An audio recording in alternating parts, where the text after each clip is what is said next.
Picture a tree. When its leaves rustle and dance, something must be moving them. The wind. When the wind blows hard, the leaves shake violently. When it softens, they barely tremble. And when there's no wind at all, the leaves rest in perfect stillness. Now here's the question that changes everything. When your mind won't stop moving, when thoughts spin and chase and multiply in the middle of the night, what's the wind? What force is shaking the leaves of your consciousness? Welcome. Wherever you are right now, whether it's 3 in the morning and sleep won't come, or midday and you need a break from your own thoughts, you're here because thinking won't stop. If it feels right, share where you're listening from in the comments. Tokyo to Toronto, Mumbai to Mexico City, we're all asking the same question. Get comfortable. Lie down if you can. This isn't about staying rigidly focused. If you drift or sleep, that's fine. Your mind knows what it needs. You're not broken. You're human. So, the wind that moves your mind. The Buddhist teachers used one word for this force: desire. Not just wanting pleasant things. Desire here means everything your mind reaches toward and everything it pushes away. The wanting of things to be a certain way, the demanding that things not be the way they are. It includes craving and aversion, hope and fear, expectation and dread, clinging to what you have and grasping for what you don't. It's the basic movement of, this should be different. Think about the last time your mind wouldn't settle. Wasn't there something underneath the spinning thoughts? Some version of, this isn't right, or I need this to change, or what if this happens? That's the wind. A simple example everyone knows. Someone criticizes you, maybe playfully, just teasing, but something in how they said it lands wrong. It stings. And days later, maybe weeks later, you're still thinking about it, replaying the moment, imagining what you should have said back, feeling that burn of humiliation or anger. Here's what's interesting. The person who said it, they forgot about it 10 minutes later. They're not lying awake, thinking about that comment. But you're still carrying it, still turning it over like a sharp stone in your pocket, still letting it cut you again and again. This is what the Buddha was pointing to when he taught about suffering. Not the initial sting, that's just momentary pain, but the endless replaying, the ruminating, the story building around it. That's suffering. That's what we add. And we do this with everything. Take illness. Disease causes pain. This is undeniable. But watch carefully, and you'll notice that most of the suffering in illness is actually the mind's commentary about the illness. This shouldn't be happening. Why me? I don't deserve this. When will it end? Why isn't the medicine working faster? the desire, the demand, that reality be different from what it is. That's what drives us into real suffering. Now let me be clear. This isn't about becoming passive or accepting injustice. The Buddhist path is deeply engaged with reducing suffering, both yours and others. What we're talking about is something more subtle. The difference between responding skillfully to life and constantly battling with the reality of what is. Shantideva, a Buddhist master from the 8th century, said, "Look honestly at what's happening. If something can be changed, don't worry. Work to change it. If something cannot be changed, don't worry. It cannot be changed. Worrying doesn't help either way." The worry, the complaint, the endless mental negotiation with reality, these are extra, unnecessary, exhausting. Here's a small example that might make you smile. You're driving, already running late. A train crosses the road. Traffic stops completely. There are 3 cars ahead of you, completely blocked. Nobody can move. And the car behind you starts honking. As if the honking will make the cars levitate. As if by sheer force of noise, a path will magically appear. We do this with our minds constantly. We honk at reality. We complain at what cannot be changed in this moment. We add layers of mental noise to situations that are already uncomfortable enough. One of the Tibetan teachers used to say, "If you want to know your real state of mind, just sit alone in silence and watch what arises." Do noble thoughts appear? Loving kindness? Or do sad memories surface? Anxieties about the future? Criticisms of people who aren't even in the room? How long does it take before your mind starts hurting you? Not to judge yourself, just to see clearly. Just to notice the wind. But here's the beautiful thing. All of this can change.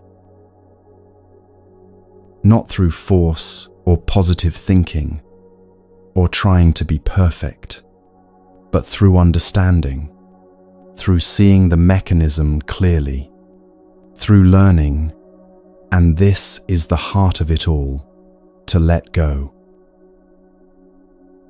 Letting go. That's what we're here to explore together. How to release your grip on thoughts that serve no purpose. How to stop carrying stones that only weigh you down.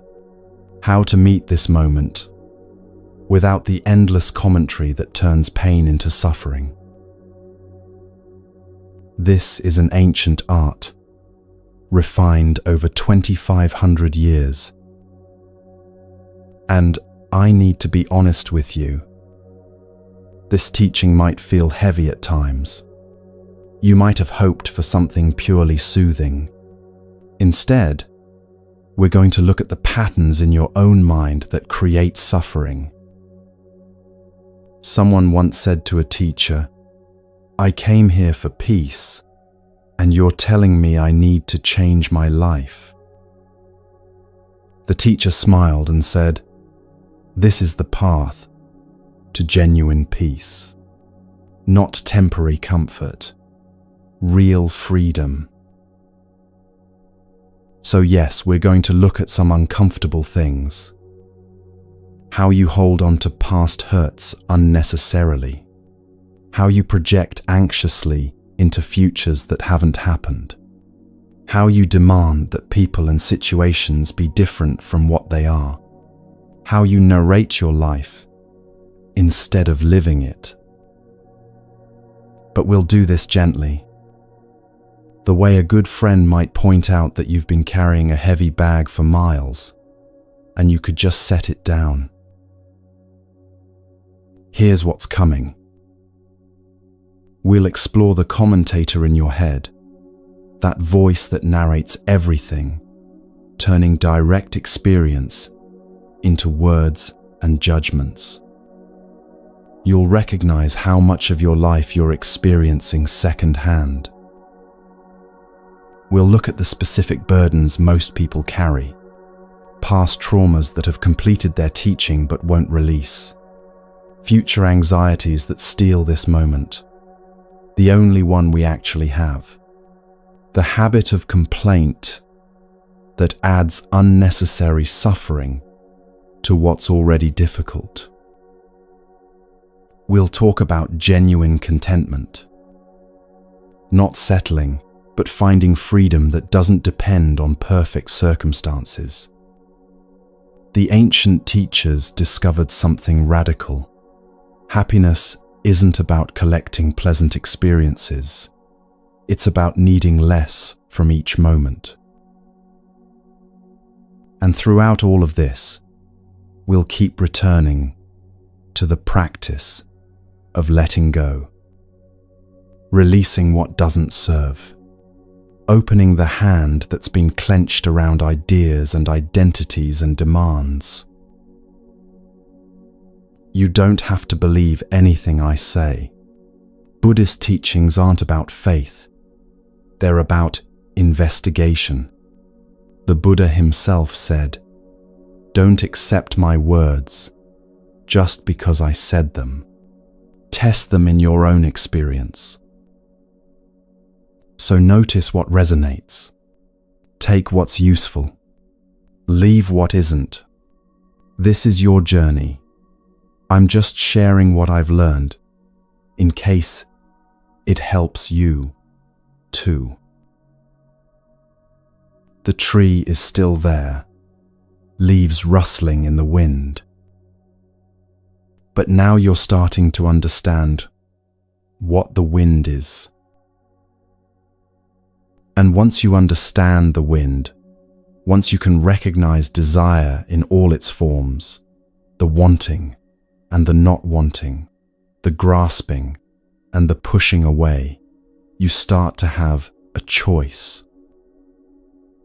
Not the choice to stop the wind completely, but the choice to find stillness even while the wind blows. That kind of peace that doesn't depend on perfect conditions, is what we're moving toward. And wherever you are in the world right now, whatever brought you to this moment of listening, thank you for being here, for being willing to look at your own mind with honesty and kindness. We're in this together. Let's continue.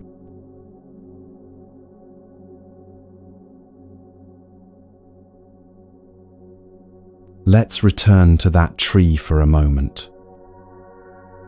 Picture it more clearly now.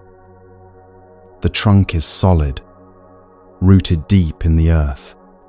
The branches spread wide, and the leaves, green or gold or bare, depending on the season, move according to forces they don't control. When there's a strong wind, the whole tree sways. Leaves thrash and scatter. Some break free entirely and tumble away. When the wind is moderate, there's a gentle rustling, pleasant, even musical. And when the air is completely still, each leaf hangs in perfect peace. The tree doesn't blame itself for moving. The leaves don't feel guilty about rustling. There's just cause and effect. Wind causes movement. No wind, no movement. This isn't a judgment. It's just observation. Now bring this same quality of observation to your own mind right now. What's the wind in your mind at this very moment? Perhaps it's anxiety about tomorrow, a meeting, a conversation, a medical appointment, or replaying something from earlier today, wondering if you said the wrong thing. It might be a low hum of dissatisfaction. This isn't quite right. Something needs to change. You should be further along by now. Or your mind feels relatively calm right now, following along, present with these words. Notice that too. Notice what stillness feels like when it appears. The Buddha taught about this force we're calling desire with extraordinary precision. In the original Pali language, he used the word tanha, which literally means thirst. That deep biological craving for water when you're dehydrated. That's the quality of how the mind reaches for things. But he wasn't just talking about wanting a glass of water, or craving chocolate, or desiring a new car.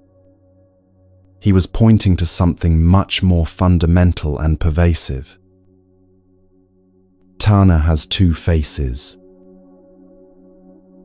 The first face is wanting things to be, wanting pleasure, success, love, security, wanting the moment to last, wanting more. The second face is wanting things not to be, wanting pain to stop, the annoying person to go away, the past to be different, this moment to end quickly. Both faces create the same inner turbulence.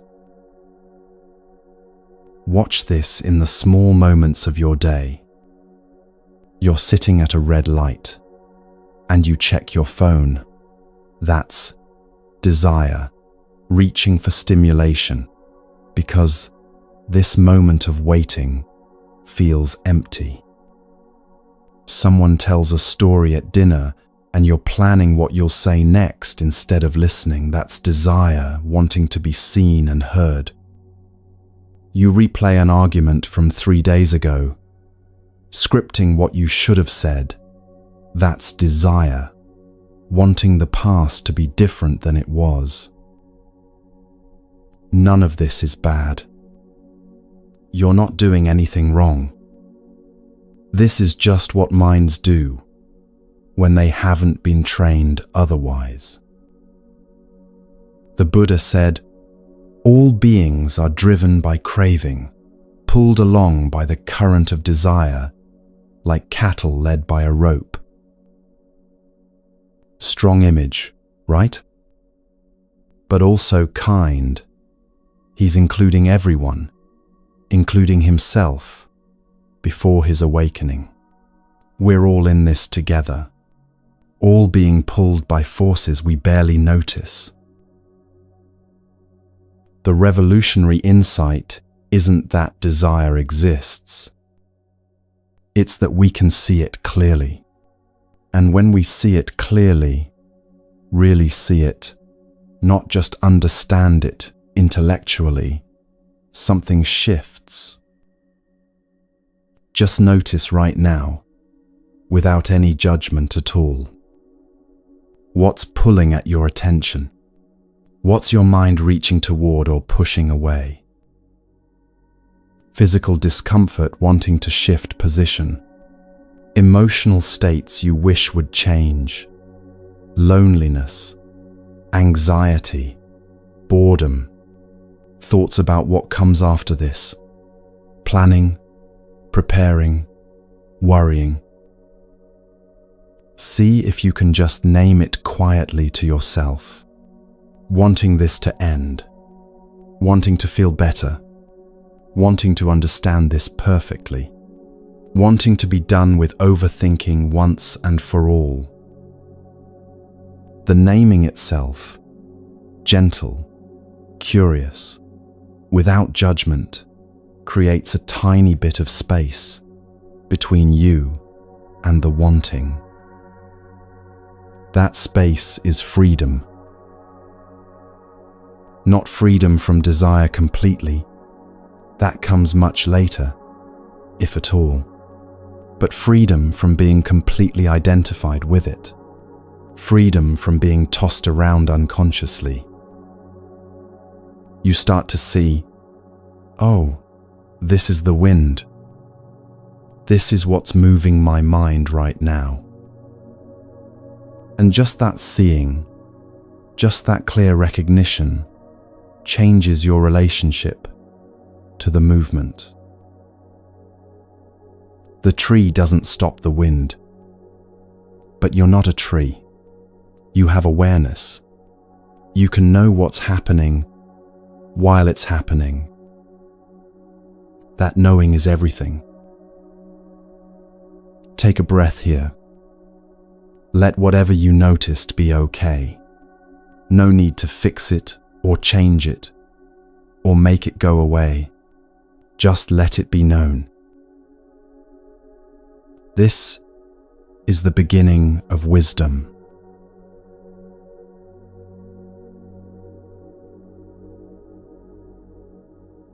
There's a particular kind of weight most of us carry without realizing it. Not the weight of current responsibilities, taking care of family, showing up for work, managing the real demands of life. Those are actual burdens, yes, but they're active, present, necessary. I'm talking about something else. The weight of things that are already finished, but that we refuse to set down. Let me tell you how this usually works. Someone criticizes you, a friend, a colleague, someone you barely know. They say something dismissive, or mocking, or just thoughtlessly cruel. It might even be disguised as teasing, with a smile attached. But underneath, there's a little barb. In that moment, it stings. Your face gets hot. Your stomach tightens.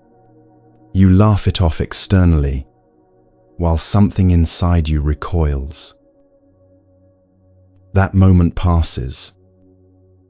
The conversation moves on. You go home.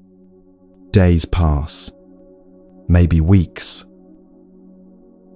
But you're still thinking about it. You replay the moment in your mind like a video clip stuck on repeat. You think about what you should have said back. You imagine the perfect comeback that would have left them speechless. You feel that sting again, fresh as the first time. You build a whole narrative about what it means, about your worth, your relationship, your value. Here's what's extraordinary. The person who said it, they forgot about it 10 minutes later. Completely forgot. They're not lying in bed at night thinking about that comment they made. It left their mind as quickly as it left their mouth. But you're still carrying it. Still turning it over like a sharp stone in your pocket.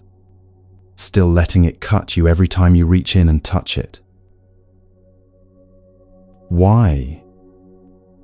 Not because you're weak or oversensitive or doing something wrong, but because we've never been taught how to complete things. We've never learned the art of setting experiences down when they're finished teaching us. Think of it like carrying a backpack.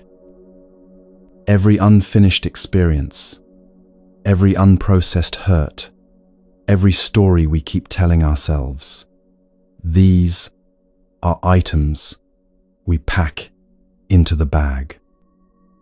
One stone, then another, then another. Over years, the backpack gets so heavy, we can barely stand upright. But we keep carrying it because we've forgotten it's even there. We think the weight is just part of life. We think this is how heavy everyone feels. But here's something remarkable. A stone is only heavy when you're holding it. Set it on a table and it weighs nothing to you. The stone hasn't changed. Your relationship to it has changed. What if you could set something down right now? Not forget it. Forgetting isn't the same as releasing. Not pretend it didn't happen. That's bypassing, not healing. But actually complete your relationship with it. Let it be something that happened, that you learned from, if there was something to learn, and that doesn't need to be carried any further. There's a teaching in Buddhism about this, about the difference between pain and suffering. Pain is what happens to you, the arrow that strikes you, the loss, the betrayal, the illness, the disappointment. Pain is real and unavoidable in human life. Suffering is what you do with the pain. It's the second arrow you shoot into yourself, the story you tell about the pain, the identity you build around being the person who was hurt, the endless replay and rumination. The first arrow, you didn't choose that. The second arrow, that's optional. Most of what we carry in our backpack is second arrows. Try this, gently, right now. Bring to mind one thing you've been carrying. Not the biggest, most traumatic thing. Start small. A minor grudge. A small embarrassment.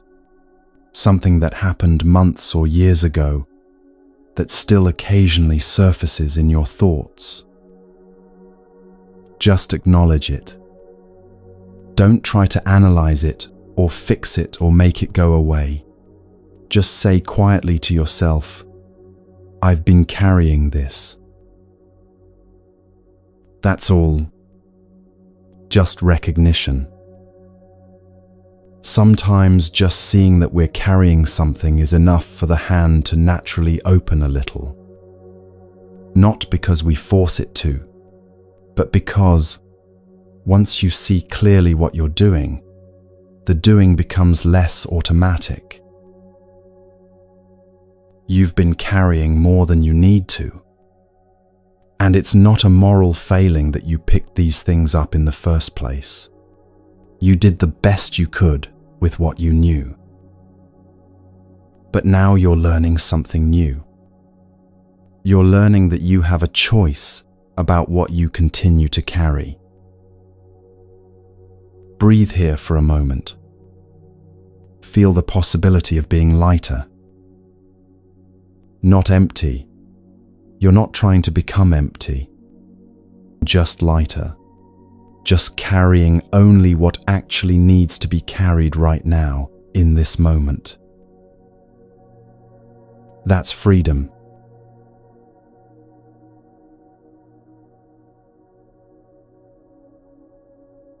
Let's look at something harder now. Something where the difference between pain and suffering becomes crystal clear. illness.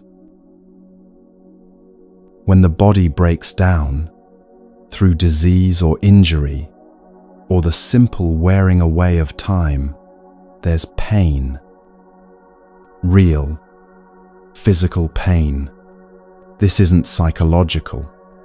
This isn't something you can think your way out of. Nerve endings fire. Tissues inflame. The body hurts. Nobody's asking you to deny that.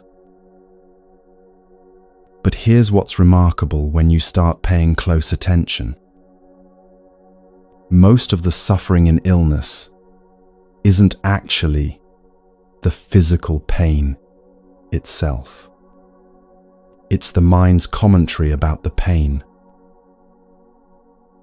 Listen to the thoughts that arise around physical difficulty. This shouldn't be happening. Why me? I don't deserve this. When will it end? Why isn't the medicine working faster? I should be able to walk by now. Each of these thoughts is suffering piled on top of pain. Each one is the mind demanding that reality be different than it is. And here's the hard truth. That demand, that insistence that things should be other than they are, causes its own kind of agony that's often worse than the physical pain itself. Think of it mathematically, if that helps. Maybe 10% of your suffering is the actual situation, the pain, the limitation, the natural fear that comes with physical vulnerability. But 90% is the story your mind is telling about the situation. This ruins everything. I'm a burden now. Nobody will love me like this. I'm weak for not handling this better. Layer upon layer of additional suffering. I need to be very careful here. I'm not saying you should just accept terrible circumstances without working to change them. Seek treatment. Advocate for yourself. Grieve what you've lost. All of that is appropriate and necessary. What I'm pointing to is more subtle. It's the difference between I'm in pain and I'm doing everything I can to heal versus I'm in pain and this is a catastrophe and my life is ruined and why is this happening to me and I can't stand this and it will never get better. One is meeting reality, the other is fighting reality while also being in pain.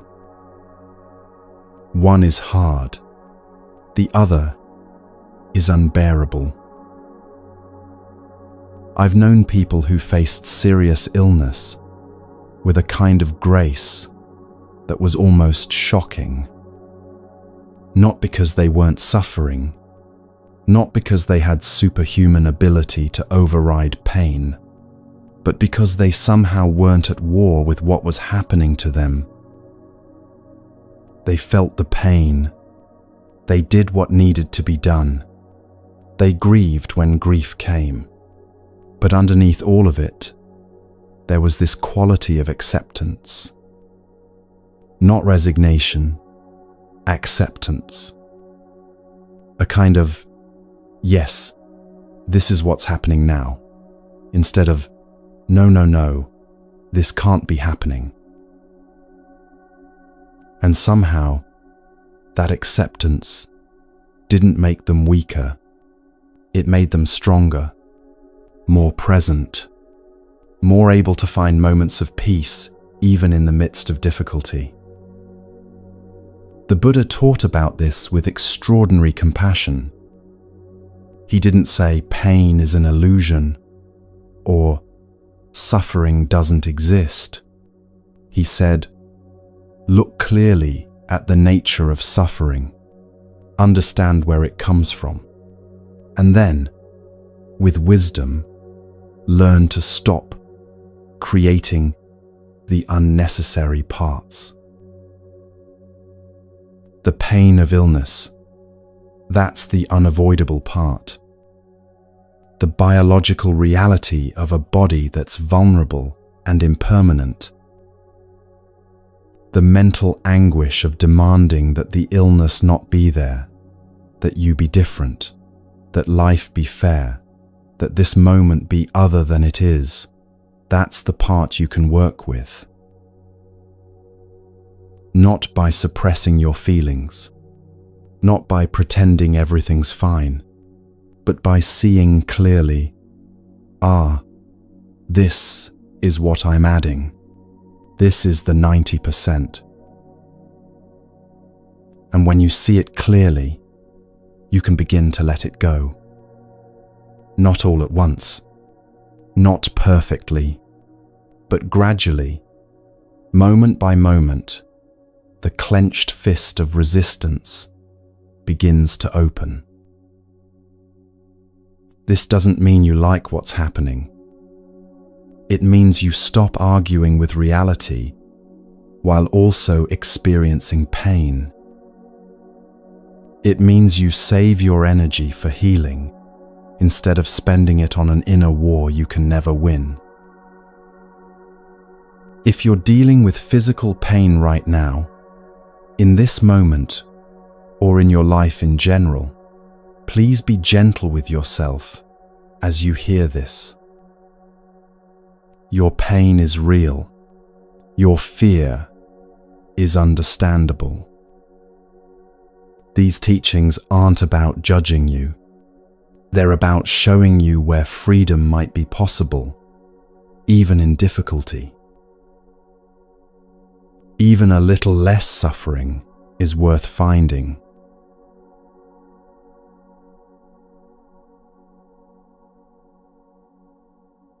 There's a voice that never stops talking.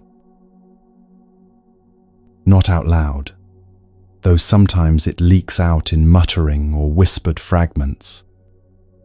But inside, in the privacy of your own mind, there's a constant stream of commentary running alongside everything you experience. Right now, as you're listening to these words, it might be saying something. Is this going to help me?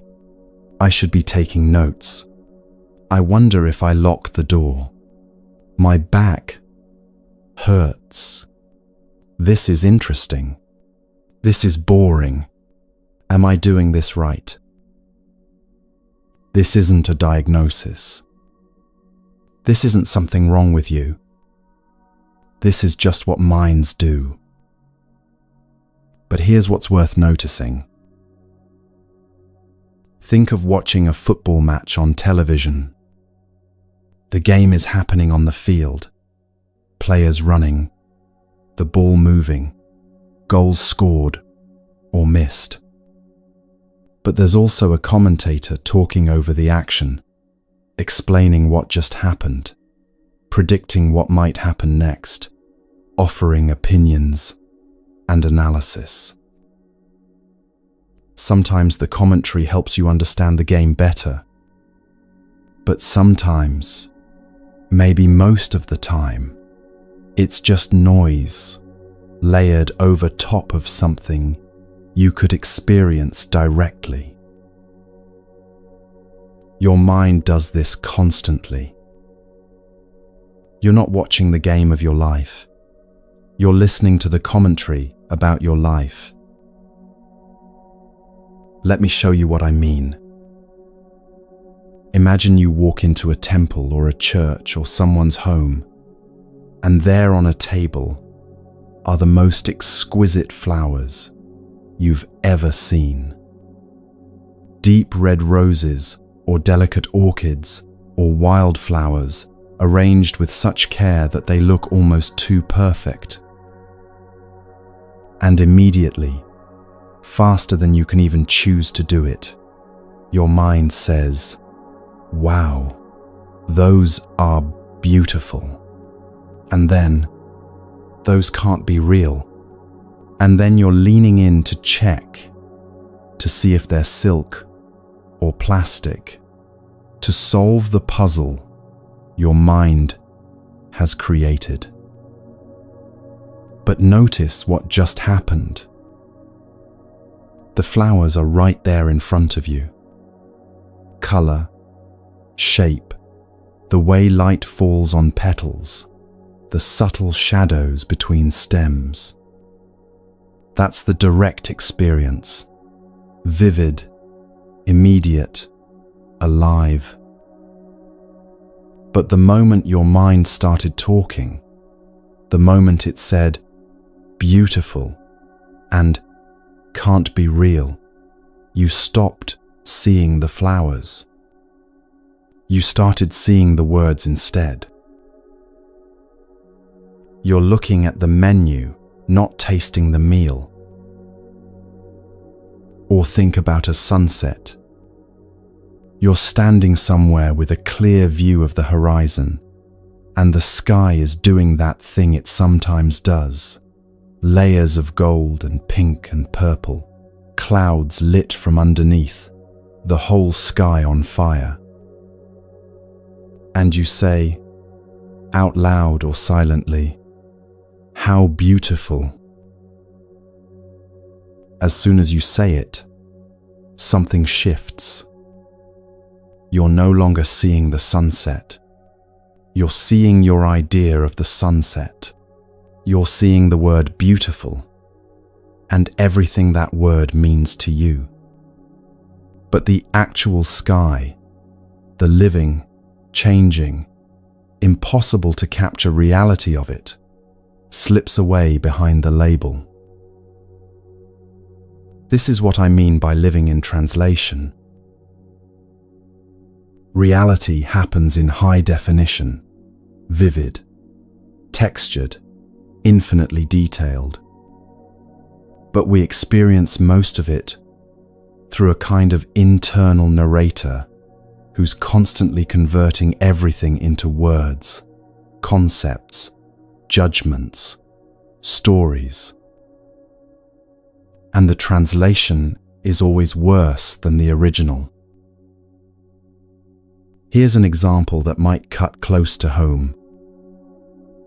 You're at your child's first birthday party, or their dance recital, or maybe just an ordinary Tuesday afternoon when they do something adorable, or funny, or surprisingly grown up.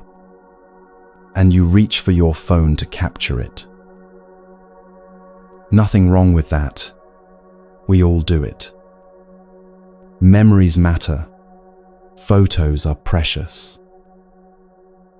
But watch what happens. You're holding your phone up, looking at your child through the screen, making sure they're centered in the frame, checking the lighting, waiting for the perfect moment. And the moment happens. Their first steps, or their laugh, or that look they give you that makes your heart crack open. But you're watching it on a 3-inch screen instead of with your actual eyes. Later, you'll have the video. You can watch it again, share it with relatives, keep it forever. But the real moment, the one that was happening in high definition right in front of you, you experienced it through a cracked screen, pixelated, mediated, second-hand. This is what the discursive mind does to everything. It turns direct experience into commentary, vivid reality into words about reality, the thing itself into thoughts about the thing. And we do this so habitually, so automatically, that we don't even realize we're doing it. The taste of your coffee this morning, Did you actually taste it? Or were you thinking about your day while you drank? The feeling of water on your skin in the shower, did you feel it? Or were you planning conversations you need to have? The face of someone you love, when's the last time you really looked at them without simultaneously thinking about what you need to tell them, or what they might be thinking, or whether they seem happy or tired? Most of the time, we're not here. We're in our heads, listening to the narrator describe what's happening, instead of actually experiencing what's happening. And here's the gentle revelation I want to offer you. You've been living in translation your whole life. Not because you're doing something wrong, not because you're broken or damaged or insufficient, but because no one ever taught you there was another way.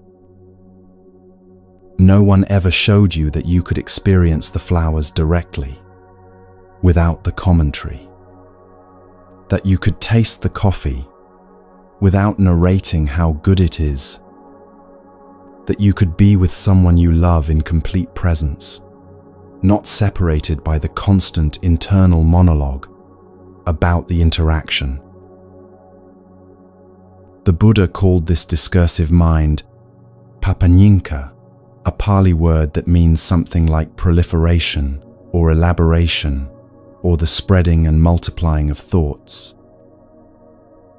One thing happens, and the mind immediately creates 10 thoughts about it. Each thought spawns 5 more. Within seconds, you're completely lost in a forest of mental proliferation, far from the simple reality of what actually occurred. You see the flowers, and your mind builds an entire narrative. You feel the sunset, and your mind creates a story about beauty and impermanence and how you should feel. Your child laughs, and your mind is already thinking about how fast they're growing up and whether you're capturing enough memories and what kind of parent you are. The original experience, simple, direct, complete in itself, gets buried under layers of thought. Take a moment here and just notice. Right now, listening to these words, where is your attention? Are you hearing the words directly, or are you already thinking about them, judging them, agreeing or disagreeing, planning how you might use this information? Can you find the difference between the direct experience of listening and the commentary about listening? That difference, that tiny gap between reality and the mind's narration of reality, is where freedom lives. Not freedom as in escaping your life. Freedom as in actually being present for your life. This is the first gift of meditation. Not bliss, not transcendence, not becoming a better person. Just this, the ability to cut through the commentary and meet reality directly, even for a moment. And once you taste it, once you experience what it's like to see flowers without words, to feel water without thinking, to be with someone without the narrator running, you realize what you've been missing. Not missing in the sense that your life was worthless before, but missing in the sense that there's a depth and richness available in every ordinary moment that the commentary covers up. You've been watching life through a screen when you could be living it directly.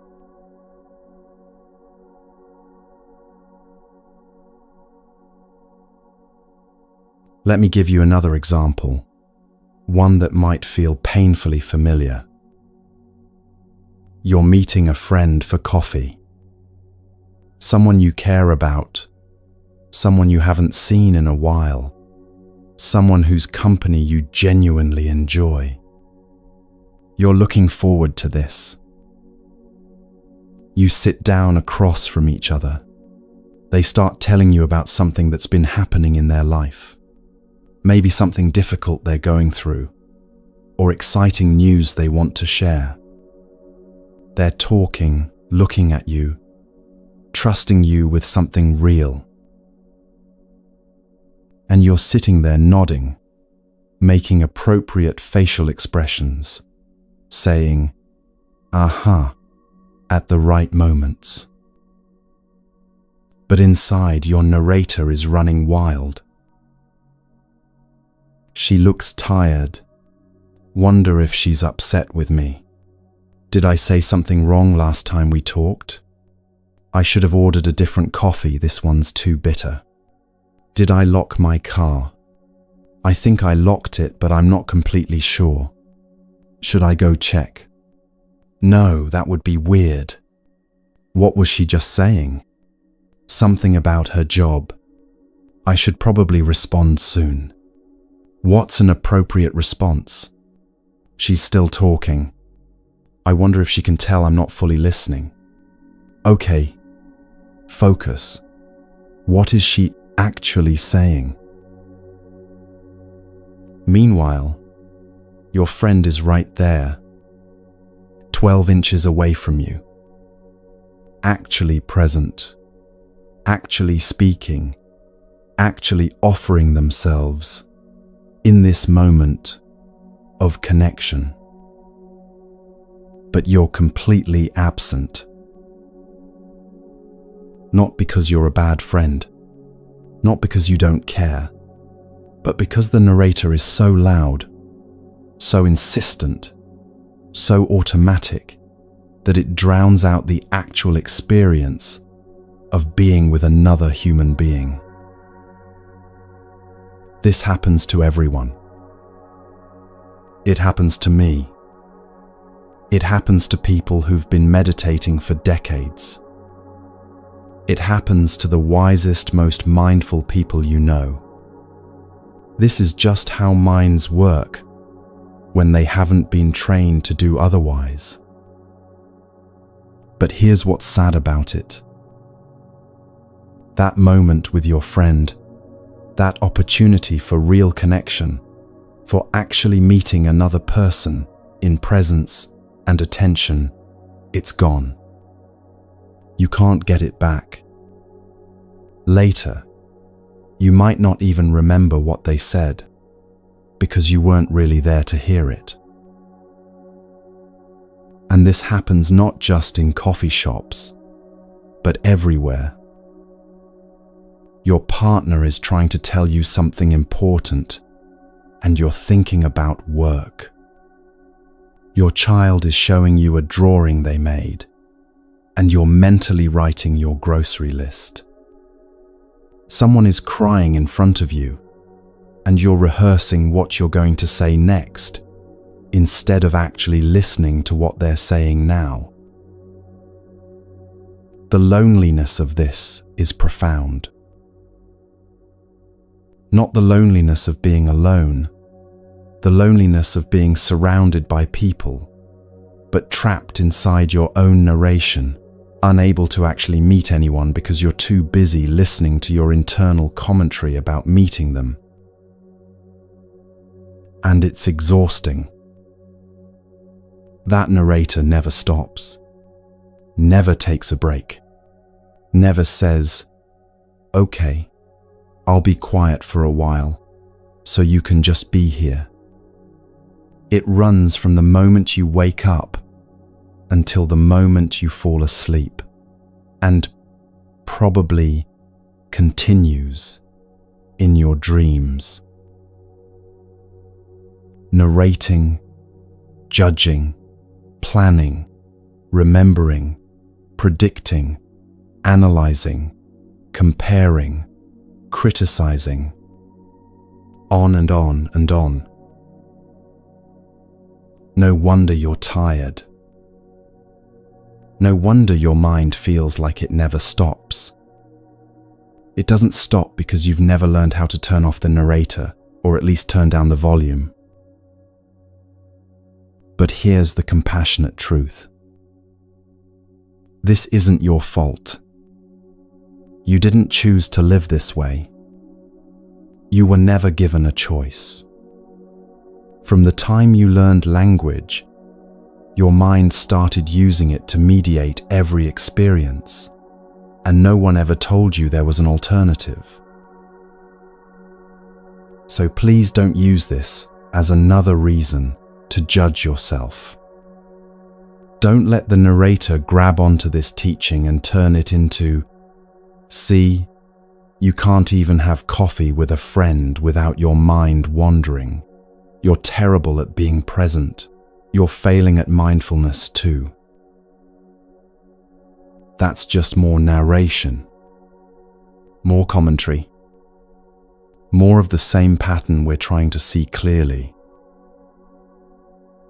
Instead, just notice, with gentleness, with curiosity. Oh, look at that. I'm doing it again. The narrator is running. I'm here but not here. Present but absent. That noticing, just that simple recognition, is the beginning of freedom.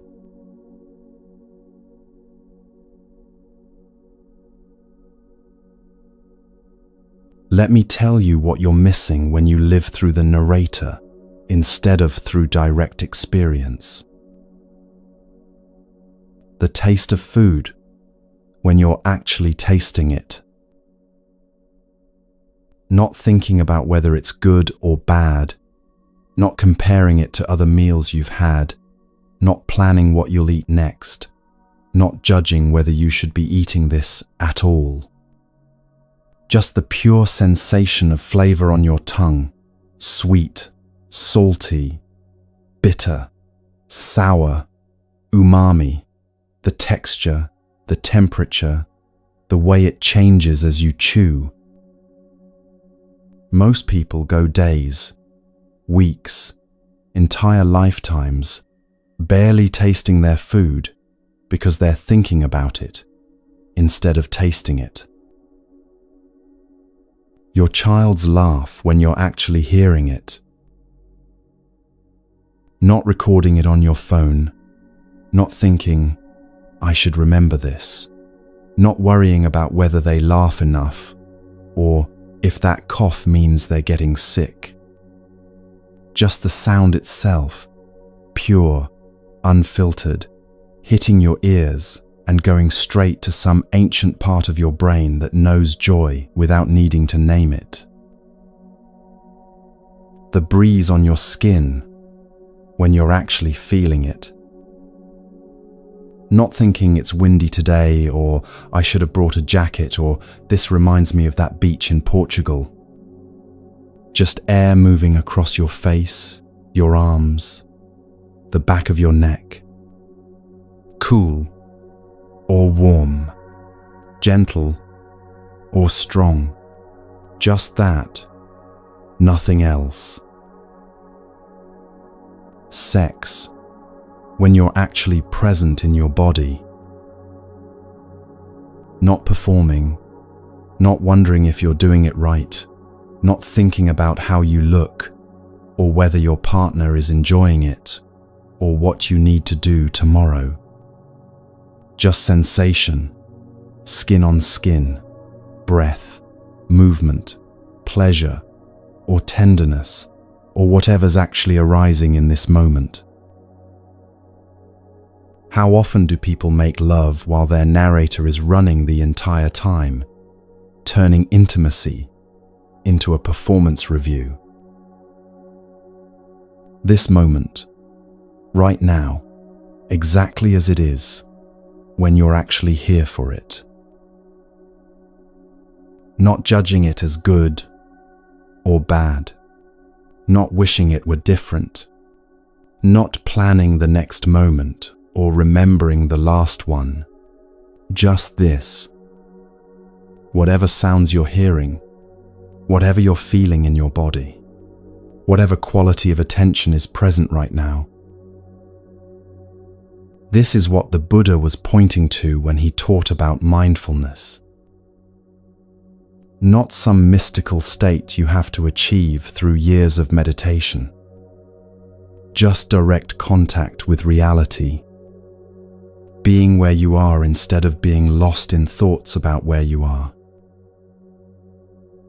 And the remarkable thing is, once you taste this, even once, even for 30 seconds, everything changes.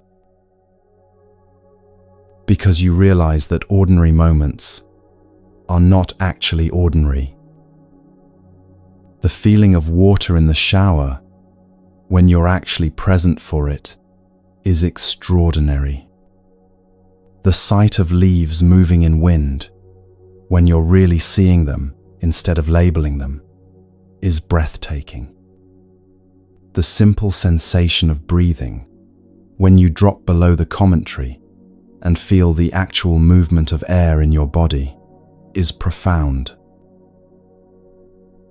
You don't need peak experiences. You don't need to go to Bali, or drop substances, or have a spiritual emergency. You just need to show up for what's already here. This is the first prize of meditation, the first real benefit of training your mind. Not enlightenment, not becoming a better person, not even feeling calmer or happier, though those things often come as byproducts. Just this, direct contact with life. Being awake for the moments that make up your one precious existence, instead of sleeping through them while the narrator runs its endless show. The Buddha said, "The way to live is to be diligent, mindful, and self-controlled. Live in such a way that you experience each moment fully." Not perfect presence every second. That's not realistic for anyone, except maybe the most advanced practitioners. But tasting it, knowing what it's like, being able to drop below the commentary when it matters, when life is offering you something real, and you want to actually receive it. This isn't about being perfect at presence. It's about discovering that presence is possible at all. That you don't have to live your entire life through the narrator. That there's another way to meet reality, direct, immediate, alive. Once you know this is possible, you can't fully go back to autopilot. Oh, you'll still spend most of your time in the narrator. We all do. But you'll catch yourself more often. You'll notice when you're thinking about the flowers instead of seeing them. And in that noticing, you'll have a choice. You can stay in the commentary, or you can drop into direct experience. Try this if you want. Not now, later today, when you're doing something ordinary. Pick one simple thing. Brushing your teeth, opening a door, drinking water, putting on your shoes. Something you do every day without thinking about it. And just for that moment, Just for the 30 seconds or 1 minute it takes to do that thing, see if you can do it without the narrator. Don't narrate the action. Don't judge whether you're doing it right. Don't think about what comes next. Just feel the actual sensations of the action itself. The bristles on your teeth, the weight of the door handle, the coolness of water down your throat, the pressure of laces being tied. That's it. That's the whole practice. And if you do this, if you taste even one moment of direct experience today, you'll understand what I mean about what you've been missing. Not missing in a way that should make you feel bad about all the moments you've narrated through, but missing in a way that makes you hungry for more of this aliveness, this immediacy, this simple being here. Feel yourself here right now, listening, not thinking about listening, just the actual experience of it. Sound arriving in your ears, meaning arising, your body sitting or lying however it is.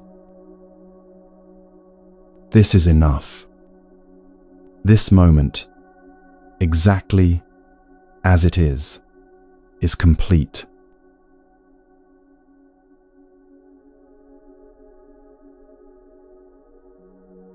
There's an image that one of the great Tibetan teachers used to describe what most of us are doing to ourselves.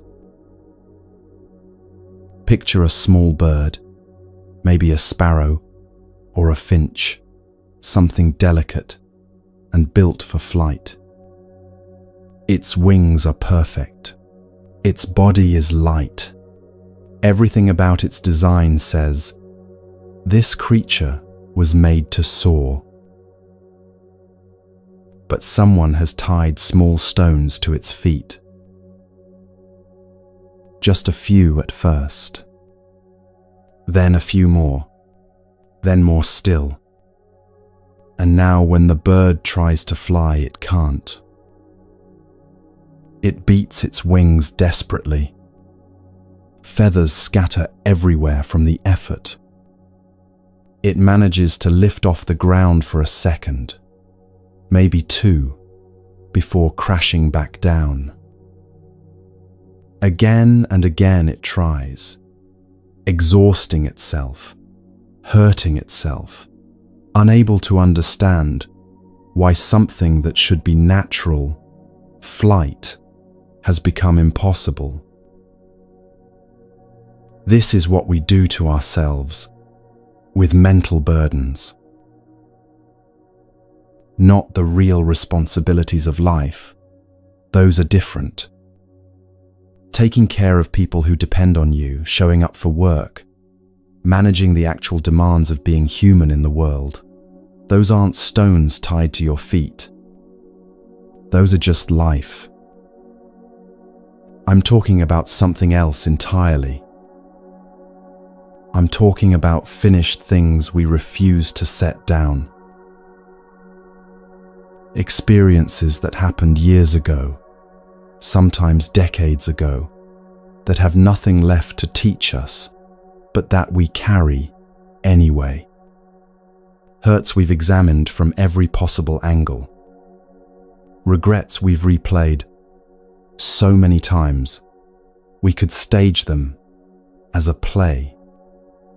Resentments we've fed and watered and kept alive long after the person who hurt us has forgotten the whole thing. These become like tattoos on our minds. Not the decorative kind you choose because they mean something beautiful to you, but the kind that get burned in without your conscious choice, experiences that brand themselves into your psyche and stay there, permanent, unchangeable, always visible, even when you close your eyes. I am the person who was betrayed. I am the person who failed. I am the person who lost everything. I am the person who wasn't chosen. When memory becomes identity, memory becomes prison. And here's what's important to understand about weight. A stone is only heavy when you're holding it. Right now, if you picked up a rock, just an ordinary rock from outside, and held it in your hand, you'd feel its weight. After a few minutes, your arm would start to ache. After an hour, the pain would be significant. After several hours, you might cause actual injury to your muscles and tendons. But if you set that same rock on a table, it weighs nothing to you. The rock hasn't changed. Its mass is exactly the same, but your relationship to it has changed, and that changes everything. The memories you're carrying, the old wounds, the ancient grievances, the catalogue of ways you've been hurt or have hurt others, they're only crushing you because you're holding them. And the tragedy isn't the event itself. The tragedy is the endless reliving. Something happened to you, maybe something terrible, maybe something that genuinely marked you, changed you, shaped who you became. That was the first arrow, as the Buddha would say. That was pain, and it was real, and it mattered. But then you picked up the arrow, and you've been stabbing yourself with it ever since. Not on purpose. Not because you're masochistic or broken or doing something wrong, but because no one ever taught you how to complete things, how to let an experience be finished when it's finished teaching you. Some things need time to process. I want to be very clear about this. Grief has its own timeline. Trauma needs proper attention and often professional support to heal. There are wounds that don't close quickly, and trying to rush past them or pretend they don't exist is its own kind of violence. I'm not talking about that. I'm talking about the difference between processing something and being possessed by it. Between honoring what happened and building your entire identity around what happened. Between carrying a memory with wisdom and being crushed under the weight of that memory because you won't set it down even after it's taught you everything it has to teach. There are experiences in your past right now.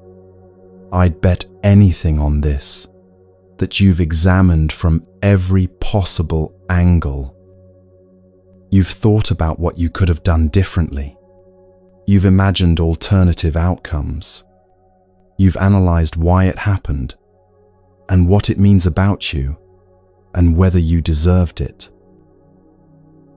And there's nothing left to learn from it. The examination is complete. You've gotten everything that experience has to give you. But you're still carrying it, still turning it over in your mind, still letting it define who you are and what's possible for you. Why? Sometimes because it's familiar. Sometimes because releasing it feels like betraying yourself or the person you were when it happened. Sometimes because you've told the story so many times, to yourself and others, that you don't know who you'd be without it. But mostly because you've never been shown that you have a choice. You can set it down, not forget it. That's not what I'm suggesting. Not pretend it didn't happen or didn't matter. Not bypass the real processing that still needs to happen if it needs to happen. But if it's finished, if there's nothing left to learn, nothing left to process, just the habit of picking it up and carrying it and letting it weigh you down, you can set it down. The bird can fly when the stones are removed. You can move through life with a lightness you've forgotten was possible when you release what you don't need to carry anymore. Not all at once, not perfectly, but stone by stone, burden by burden, you can learn to let go. And every single thing you release makes the next breath easier.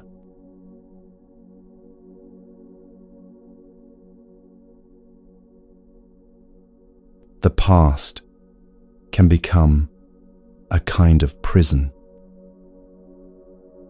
But here's what's strange and sad and deeply human about it.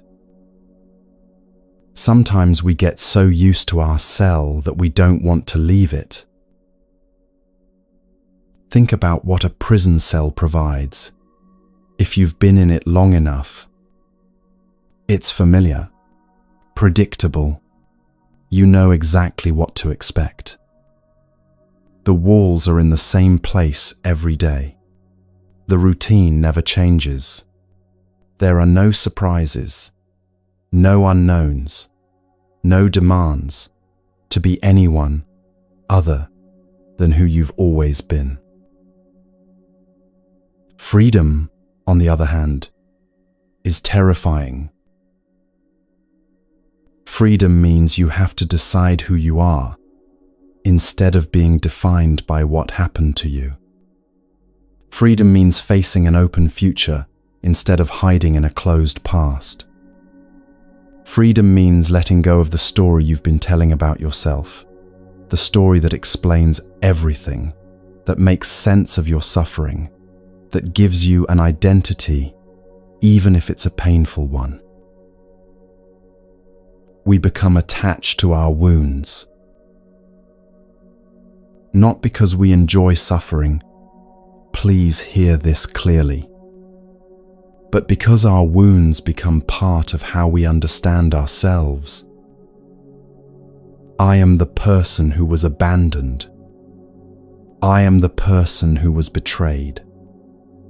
I am the person who lost everything. I am the person who never gets chosen. These identities are painful, yes, but they're also stable. They're known.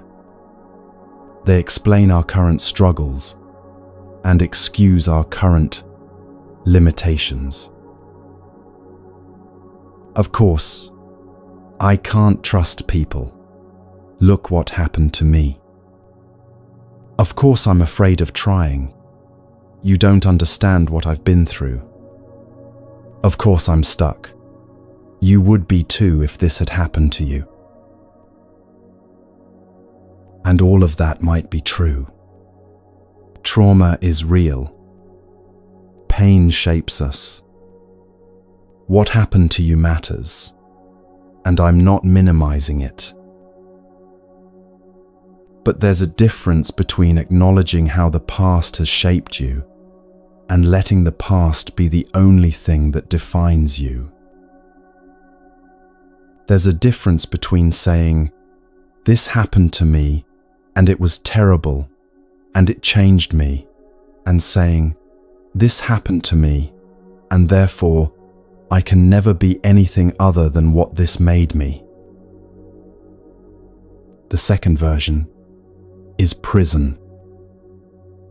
and it's such a familiar prison that leaving it feels like losing yourself. There's actually a documented phenomenon with people who've been incarcerated for many years. When they're finally released, some of them deliberately commit crimes so they can go back. Not because prison is pleasant, it's not. But because freedom is overwhelming and unfamiliar, and demands things of them they no longer know how to give. The cell is terrible, but it's home. We do this psychologically all the time. We get so identified with being the victim, the wounded one, the person who suffered, that we resist anything that might threaten that identity, even healing itself. Let me be the victim a little longer. Not consciously. I don't think anyone says this out loud to themselves. But unconsciously, there's a clinging to the familiar story, even when that story is strangling us. Because if we're not the person this happened to, who are we? If we release the defining trauma, what defines us? If we stop identifying with our wounds, what's left? And here's where I need to be extremely careful, because this teaching can be misused. I am not saying that trauma doesn't matter. I am not saying you should just get over it. I am not saying that people who struggle with the aftermath of terrible things are choosing to be victims. Trauma is real. Pain is real. The impact of what happened to you is real and valid and deserves compassion, both from others and from yourself. What I'm pointing to is more subtle. It's the question, when does honoring what happened become being imprisoned by what happened? When does processing the past become avoiding the present? When does acknowledging your wounds become building your entire life around protecting those wounds from ever healing? These are hard questions. They require real honesty with yourself. And only you can answer them about your own life. But consider this possibility. What if there's a version of you on the other side of your story about yourself? What if you could honor what happened, carry the wisdom it gave you, acknowledge how it shaped you, and still not be defined by it? What if you could be more than what was done to you? This isn't about forced positivity or spiritual bypassing or pretending the past doesn't matter. This is about the difference between carrying a memory and being carried away by a memory. You get to choose. Not whether the past happened. You don't get to choose that. Not whether it hurt. It did, and that's valid. Not whether it changed you. Of course it did. But you do get to choose whether it continues to define the boundaries of what's possible for you. Predictable suffering versus unknown freedom. The familiar cell versus the open door. Which do you choose? This isn't a demand. This isn't me telling you that you should choose differently or that you're failing if you find yourself still in the cell. Healing happens in its own time, and you're allowed to be wherever you are in that process. This is just an invitation to notice. Notice if you're clinging to a story about yourself that you could set down. Notice if you're staying in the familiar prison because freedom feels too uncertain. Notice if your identity has become so wrapped up in what happened to you that you can't imagine who you'd be without it. Just notice, with gentleness, with compassion for how hard this is. The door is unlocked. It has been for a while now. You can stay as long as you need to. And when you're ready, if you're ready, you can walk out.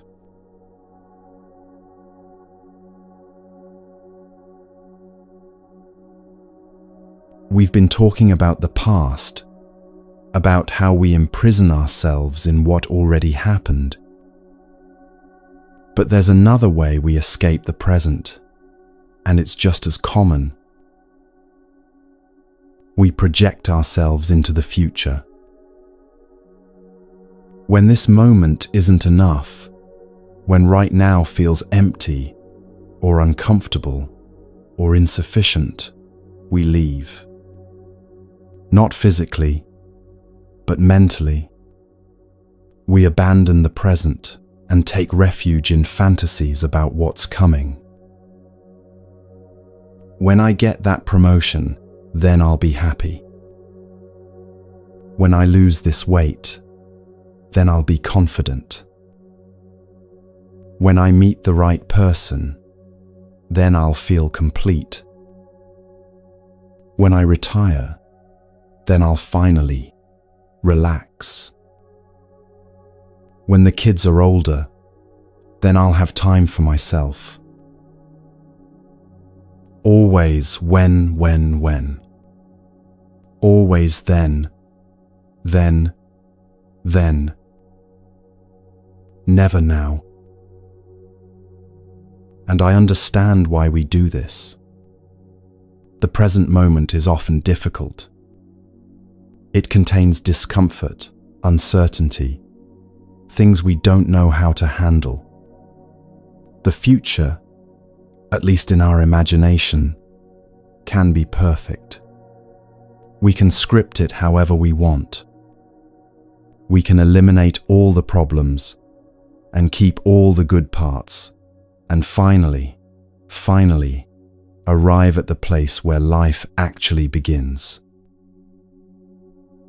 But here's what the Buddhist teachers say about this, and it's shocking when you first hear it. Release hope. Wait. What? Hope is supposed to be good, right? Hope is what keeps us going. Hope is what gets us through hard times. Why would anyone tell you to release hope? Because hope and fear are two sides of the same coin. When you hope for something in the future, you're simultaneously afraid you won't get it. When you hope your life will be better someday, you're simultaneously afraid it might not be. When you hope for rescue, for transformation, for the day when everything finally clicks into place, you're also carrying the fear that it won't happen, that you'll be disappointed again, that you'll always be stuck right where you are. Hope sounds positive, but it comes packaged with anxiety. And both hope and fear keep you out of the present moment. They keep you oriented toward a future that doesn't exist yet, instead of engaging with the life that's actually happening right now. Now, I need to be very careful here, because this teaching is easily misunderstood. I'm not saying you shouldn't have goals. I'm not saying you shouldn't plan or work toward things or try to improve your circumstances. Planning is wise. Having direction is important. Working to reduce suffering, yours and others, is central to the Buddhist path. What I'm talking about is the difference between skillful planning and obsessive future dwelling. Between having goals and abandoning the present in service of an imaginary future. Between working to improve your life and refusing to actually live your life until everything is perfect.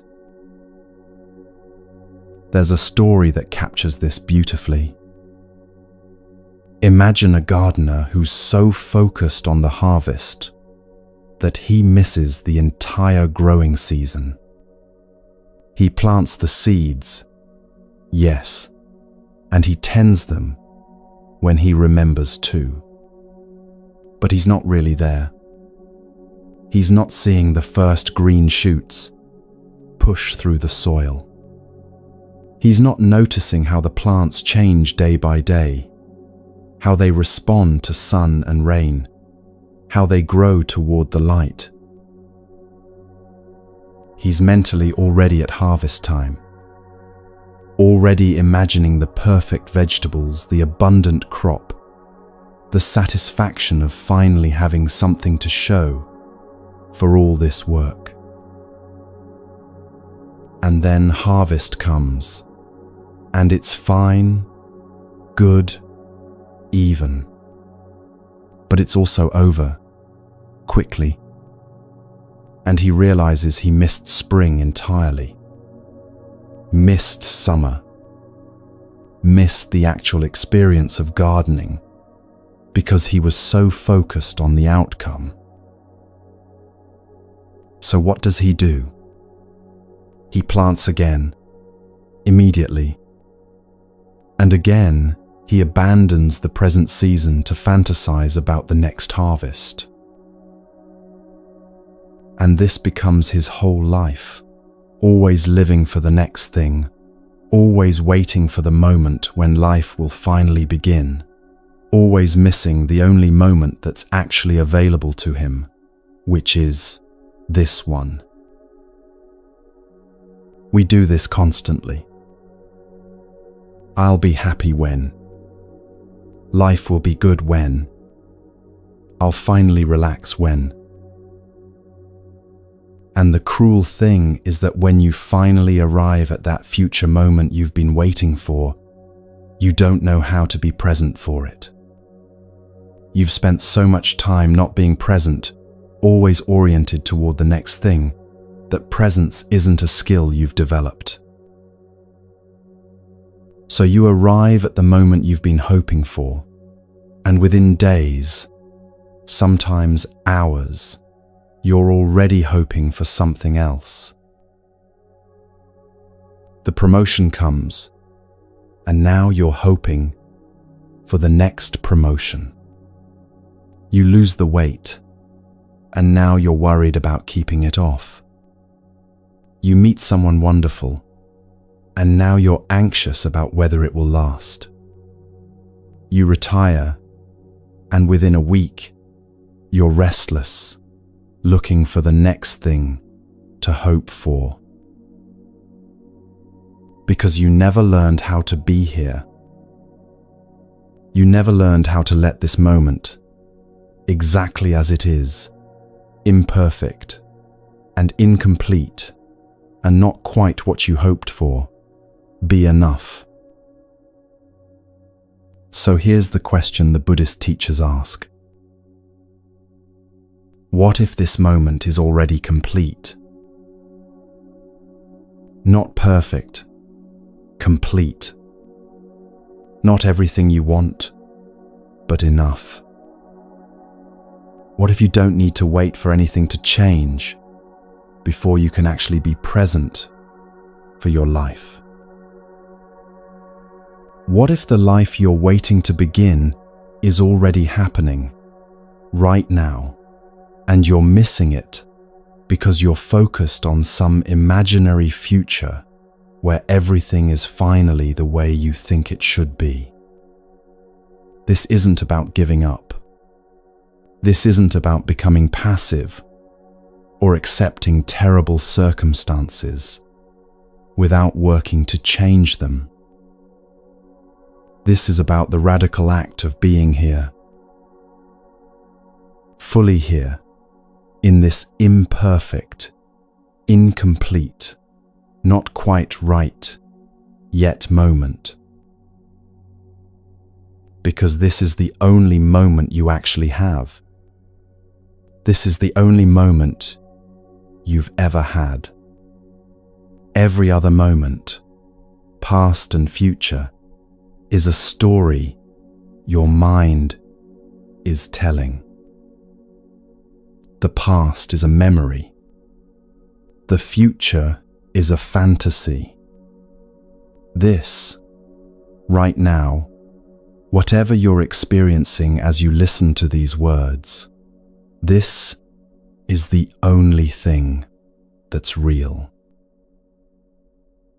And it might not be what you hoped for. It might be difficult or uncomfortable, or boring, or painful. But it's real. It's alive. It's the actual texture of your existence. And when you stop abandoning it in favor of an imaginary future, when you stop waiting for your life to begin and recognize that it's already begun, something shifts. Not into perfect contentment, not into some blissed out state where nothing bothers you, but into a kind of groundedness that doesn't depend on circumstances being exactly right. You can still have goals.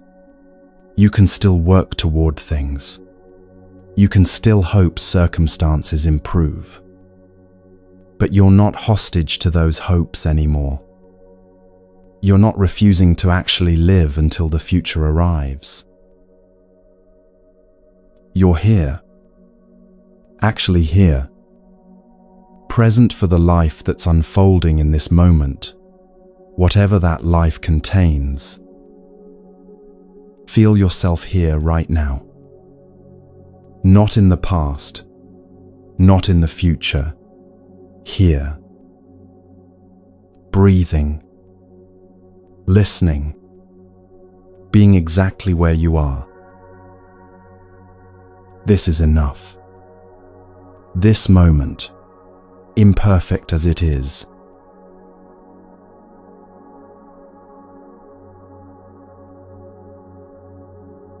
picture yourself on a night flight, one of those long international routes where they dim the cabin lights after dinner and everyone settles in to try to sleep. Most people have their headphones on or their blankets pulled up to their chins. The hum of the engines creates a kind of white noise that should be soothing. And then a baby starts crying. Not fussing, crying.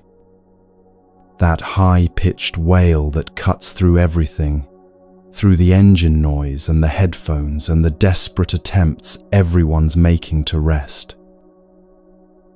The mother is clearly doing everything she can. You can hear her moving around, trying different positions, probably nursing or offering a bottle, shushing, rocking. But the baby won't settle. And then, as if on cue, another baby, a few rows back, starts up. Now there are two of them, almost like they're competing. One cries, the other answers. Back and forth, back and forth. This symphony of infant misery echoing through the darkened cabin. You can feel the tension in the air. People shifting in their seats, sighing loudly, That particular quality of collective irritation that builds in enclosed spaces when something is bothering everyone and no one can escape. Someone nearby mutters, not quite whispering, "There should be a rule on airplanes." A children's section, like they used to have smoking sections. Put all the babies and kids in one area so the rest of us can have some peace. You can hear the frustration in the voice. And honestly, part of you understands it. Everyone's tired. Everyone paid for these tickets. Everyone just wants to rest. Another passenger turns around and says with deadpan humor, "Sure, great idea. Which wing should we put them on?" And suddenly, the absurdity becomes clear. The babies are on the airplane. They have to be somewhere. They have as much right to be here as anyone else. Probably more right. They didn't choose to fly. Their parents chose for them. So you have exactly two options. 1. Throw the babies off the plane. Obviously not happening. 2. Release your complaint about the babies being on the plane. That's it. Those are your only real choices. And here's what's fascinating when you start to pay attention to this. There are two distinct sources of suffering happening in that moment. First, there's the actual sound of the crying. It's penetrating. It's designed by evolution to be impossible to ignore. It triggers something primal in human brains that says, "Baby in distress, must help." That's real discomfort. This cannot be denied. But then there's the second source, and this one is much bigger. It's the mental commentary about the crying. This shouldn't be happening. Why didn't the parents drug the baby so it would sleep? Modern parents don't know how to control their children. This is ruining everything. How long is this going to last? Someone should do something. Story after story after story, each one adding another layer of suffering on top of the actual discomfort of the sound. That ratio we talked about before, 10% situation, 90% narration. It's happening right here. Maybe 10% of the suffering is the actual penetrating quality of a baby's cry, the biological discomfort of that particular frequency hitting your eardrums. But 90% is the story being told about it. The complaint, the resistance, the demand that reality be different than it is. And the person who's suffering the most, the one who's going to have the worst flight, the one who's going to arrive exhausted and irritated and miserable, isn't necessarily the person sitting closest to the crying babies. It's the person who's most actively resisting what's happening. The person who can't let go of the complaint. Now, this teaching can be badly misunderstood. This isn't about becoming a doormat. This isn't about accepting mistreatment or injustice, or things that genuinely need to be changed. This isn't about never speaking up or setting boundaries or working to improve difficult situations. What's being pointed to here is more subtle.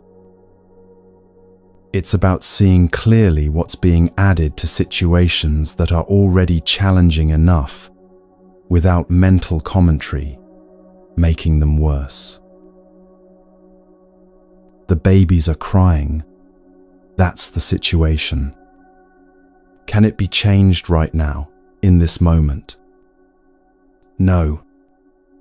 So the suffering created by complaining about it, by building stories about how it shouldn't be happening, by getting more and more worked up about something that cannot be controlled, that's optional. That's the part that can be worked with. This pattern shows up everywhere. Traffic is slow, complaint arises. The weather is bad, complaint arises. Someone says something thoughtless. It gets replayed for hours, building a case against them. The internet is slow, sighing, and cursing as if it's a personal affront instead of just a minor inconvenience. And every single time this happens, the suffering becomes greater than the situation itself warrants. The honesty in recognizing this, in seeing, yes, this is what minds do, this is the human pattern, that's what creates real understanding. This isn't about someone perfect telling you how to be better. This is about recognizing a universal struggle and learning to work with it. So on that flight, irritation arises. The complaint forms. And then there's a choice, not whether to feel irritated, that's already happening, but whether to feed the irritation with stories, or just let it be there without adding to it.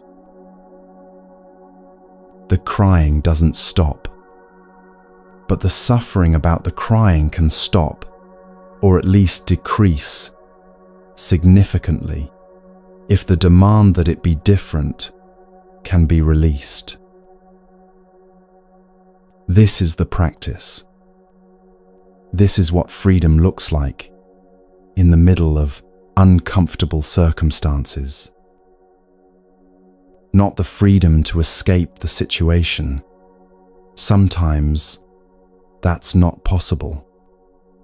But the freedom to stop making it worse with the mind's constant complaint about what is.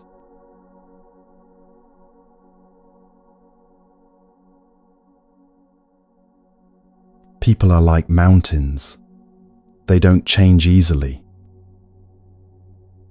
Mountains are massive, ancient, rooted deep in the earth. They change. Yes, erosion happens. Earthquakes shift things. But these changes take geological time. You can't look at a mountain and expect it to be different tomorrow, just because you'd prefer it to be shaped differently. People are the same way. That friend who's always late, that's their mountainness. The partner who leaves dishes in the sink, that's how they're shaped. The parent who gives unsolicited advice, that's the landscape of who they are. And from the outside, from your perspective, the changes you want from them seem so small, so reasonable, so obviously for the best. If she would just leave 15 minutes earlier, she'd never be late. If he would just put the dishes directly in the dishwasher instead of the sink, it would save so much hassle.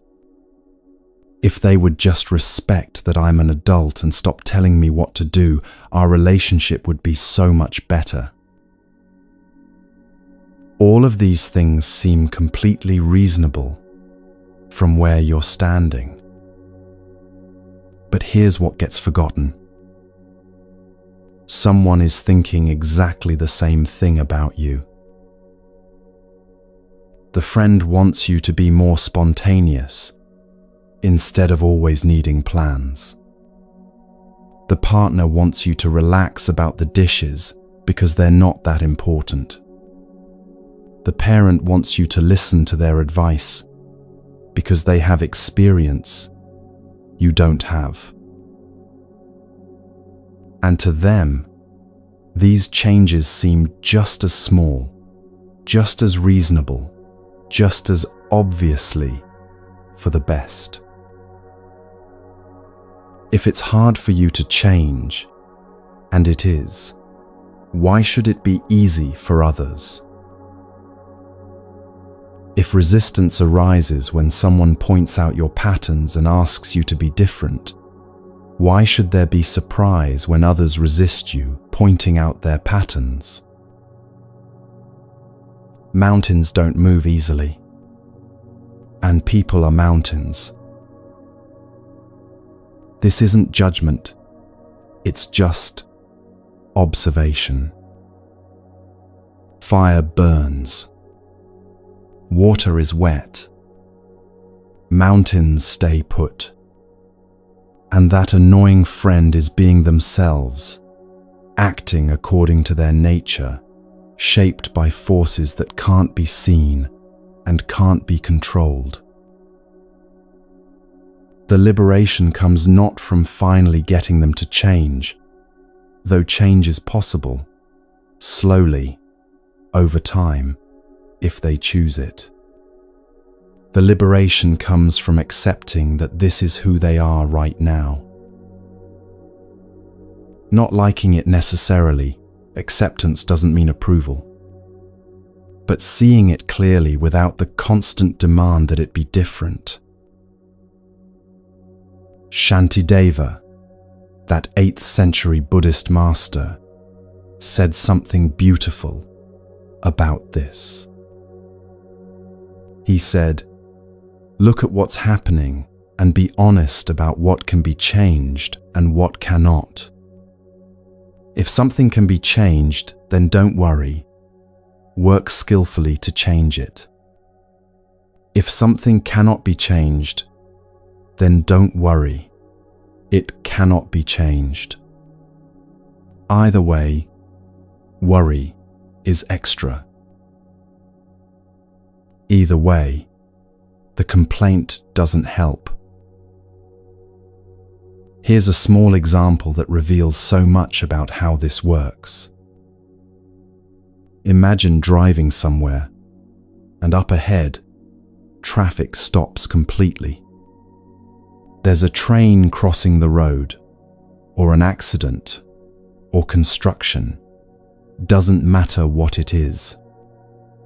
The point is, there are 3 cars ahead of you, totally blocked. Nobody can move. And the car behind you starts honking. As if the honking will make the cars levitate.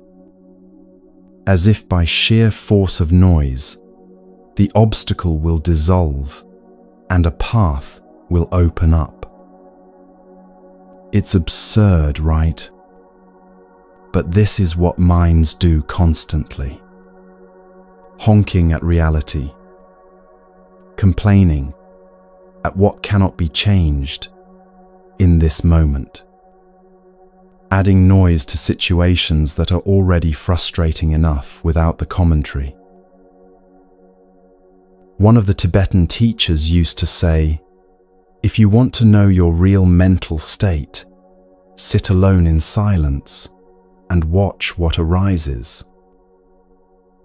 Do kind thoughts appear? Gratitude? Compassion? Or does the mind immediately go to worries, resentments, criticisms of people who aren't even in the room? How long does it take before the mind starts creating suffering where none existed a moment before? Another test. Watch yourself driving in heavy traffic, especially with aggressive drivers around you. How do you react? If you want to know whether meditation practice is actually working, whether any real equanimity is developing, that's your laboratory right there. When someone cuts you off, when someone is going too slow in the fast lane, when someone honks at you for no reason, can the irritation be noticed without feeding it?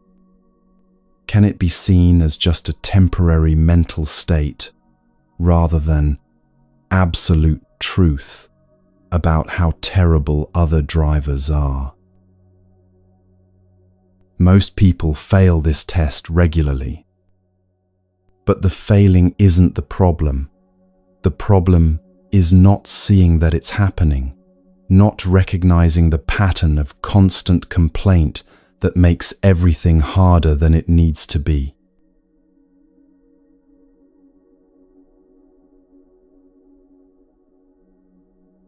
There's a story about travelers who set out on a long journey through many countries.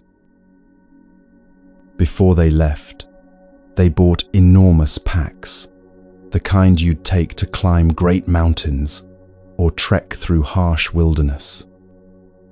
They figured they were going to be gone for a long time, so they needed to bring everything they might possibly need.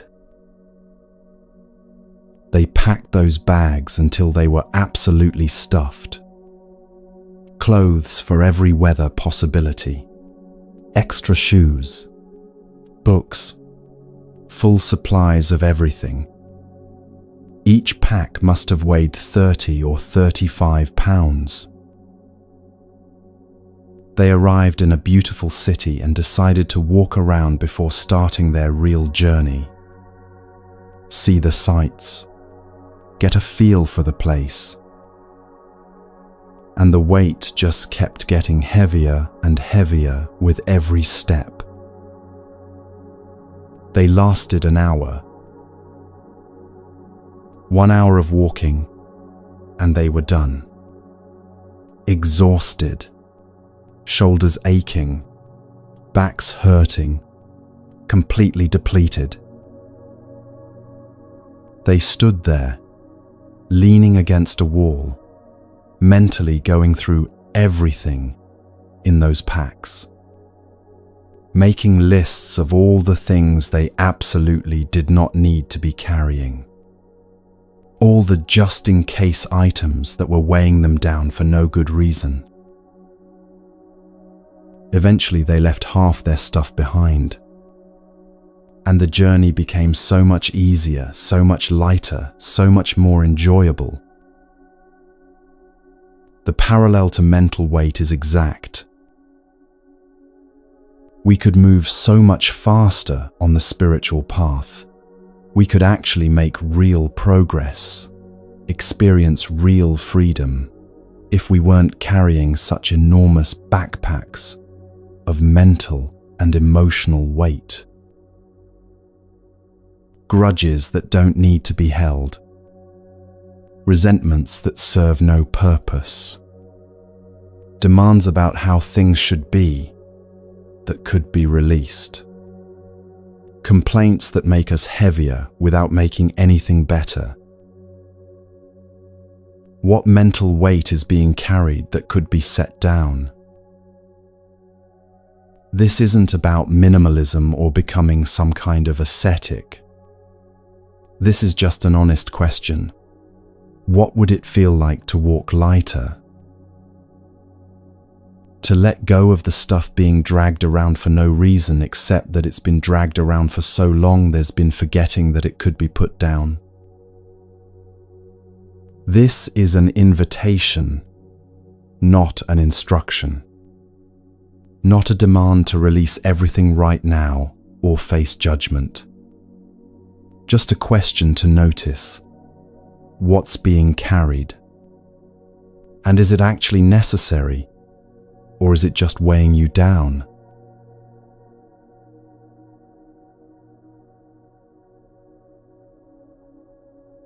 There's an old Zen teaching story about a student who came to a master constantly complaining about the food. "What will we eat today, master?" The student would ask hopefully, maybe making requests for favorite dishes. And the master would always say the same thing: "You have two options for dinner. What there is and what comes. Which one would you prefer?" The teaching is simple, but profound. Life gives you what it gives you. You can be satisfied with that, or you can be dissatisfied with that. But either way, that's what's on offer. People who know how to be satisfied, who can genuinely be content with what is, they live in freedom. People who are constantly demanding that reality be different from what it is, they live in prison. There's another teaching story about a meditation center that looked, from the outside, quite austere. The practitioners there worked long hours, 10 hours a day, sometimes more. Long periods of meditation practice. Strict schedule and routine. No television. No entertainment. Small rooms with minimal possessions. A visitor said, "This looks like prison to me. How can you stand it?" And one of the practitioners laughed and said, "I've seen actual prisons that are more comfortable than some people's lives, in luxury. Clean facilities, hot meals, television, exercise yards, and yet the prisoners feel trapped. And I've seen people living in the top 1% of wealth and comfort who feel just as imprisoned. Some contemplating ending their lives because, even with everything, it's not enough. The prison is not the place. The prison is the attitude. It's the constant belief that the grass will be greener in the next valley. So you go to the next valley, and it's not greener, so you convince yourself it will be greener in the valley after that. And you become a nomad of dissatisfaction, always moving, never arriving, never able to be here, because here is never good enough. There's an attitude some people carry that's never satisfied, never at peace, never content with what is. And that attitude creates more suffering than almost any external circumstance could create. So here's the revolutionary question. What if you stopped running? What if you stopped demanding that this moment, this situation, this life be different than it is? Not forever. You can still work to improve things, still have goals, still move toward better circumstances. But right now, in this moment, what if things could just be what they are? The contentment that comes from this isn't settling or giving up. It's the deepest freedom there is. Freedom that doesn't depend on circumstances being perfect before peace can be experienced.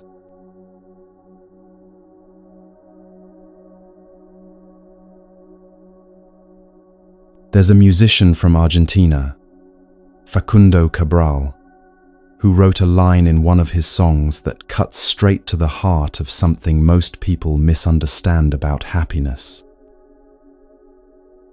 He sang, "Rich isn't who has most, but who needs least.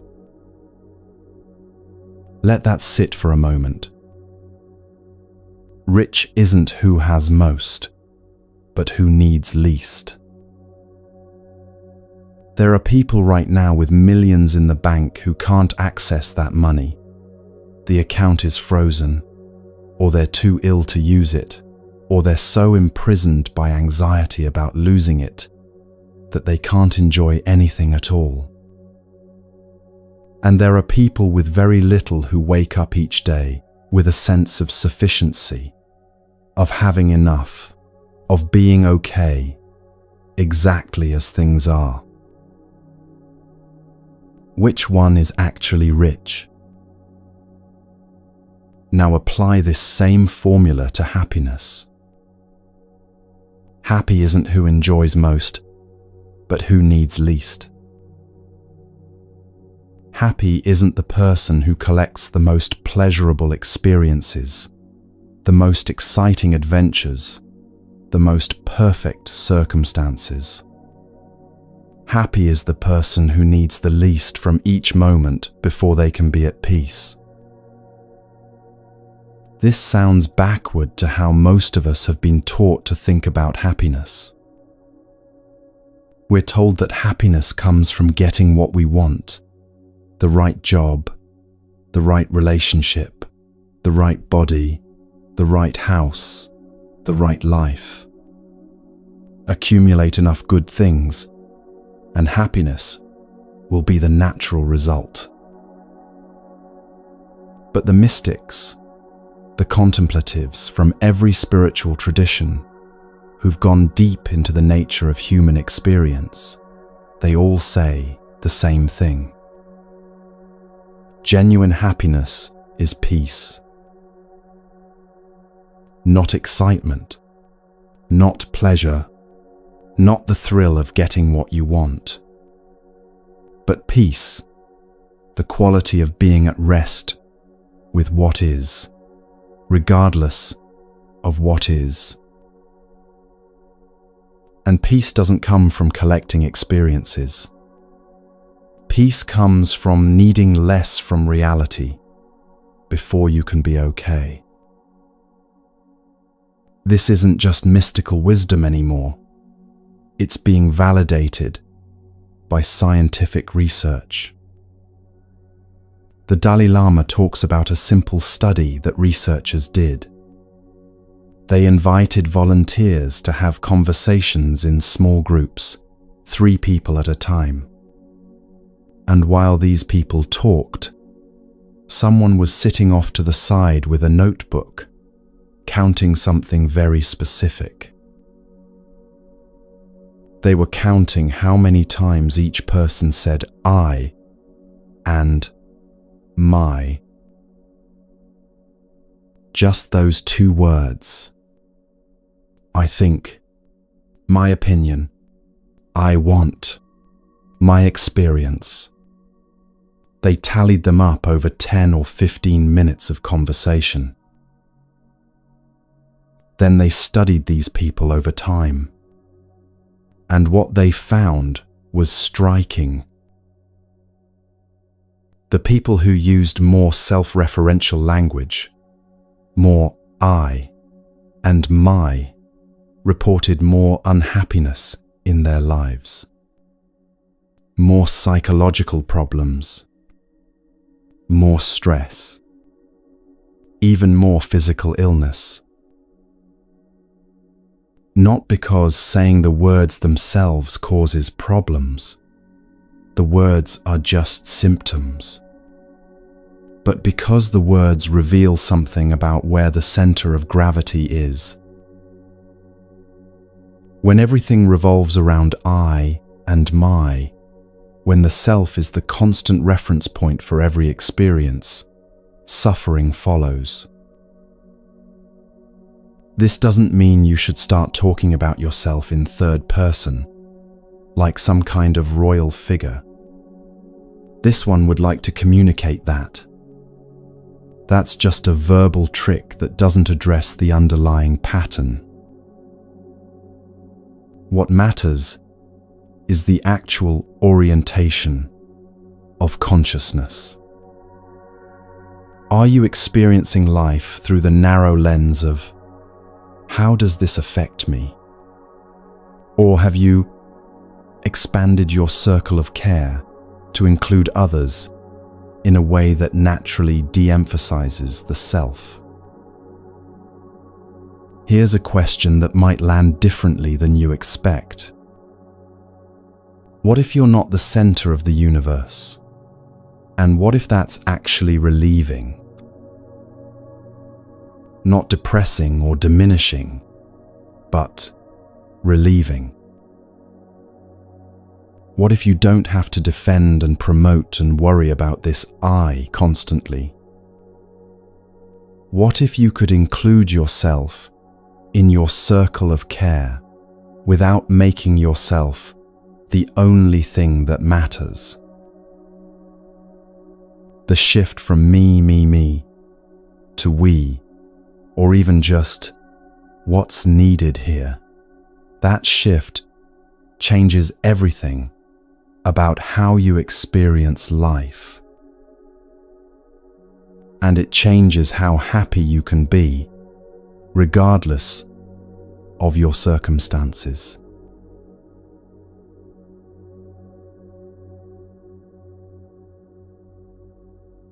Let's look more closely at this me orientation and what it actually costs you. Every reactive emotion, every time you get angry or afraid or hurt or defensive, it starts with a sense of I being threatened. When I is threatened, anger rises to defend it.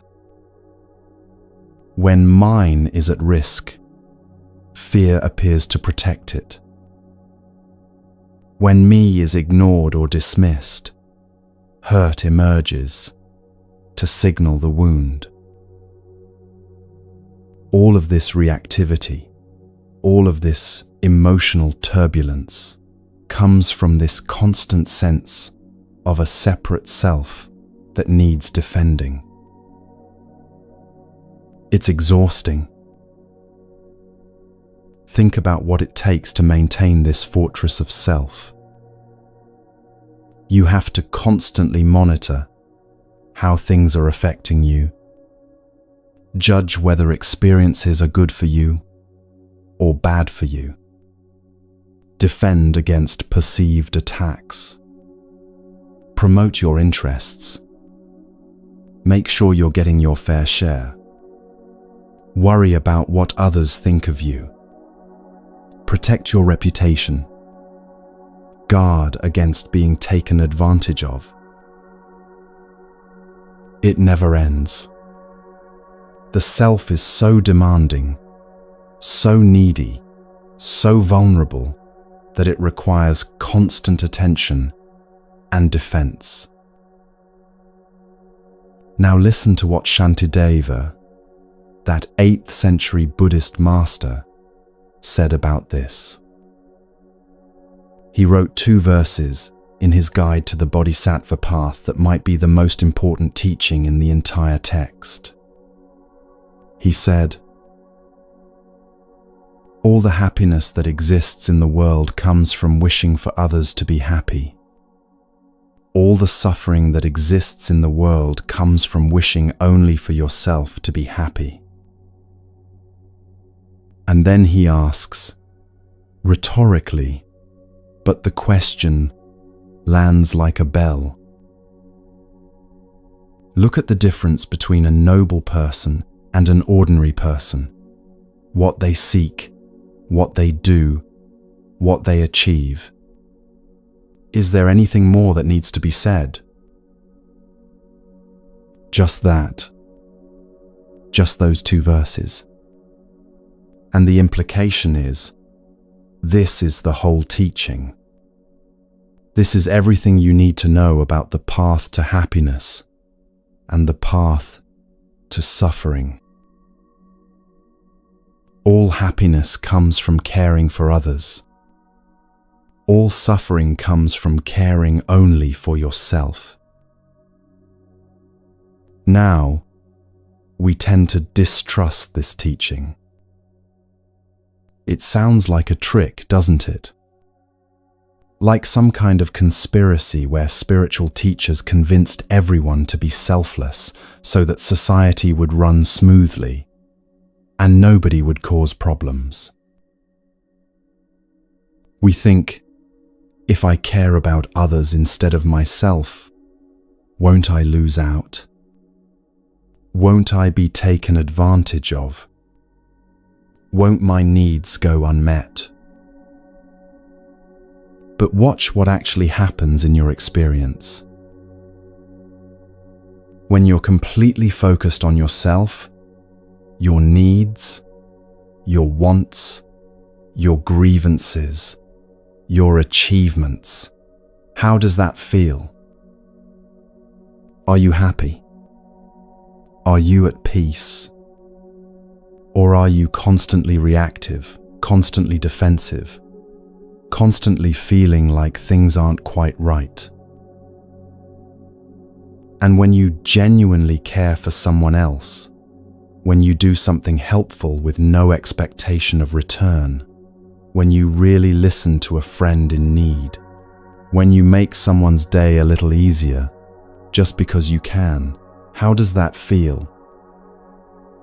There's a lightness to it, a simplicity, a sense of rightness that doesn't come from getting what you want, but from getting out of your own way.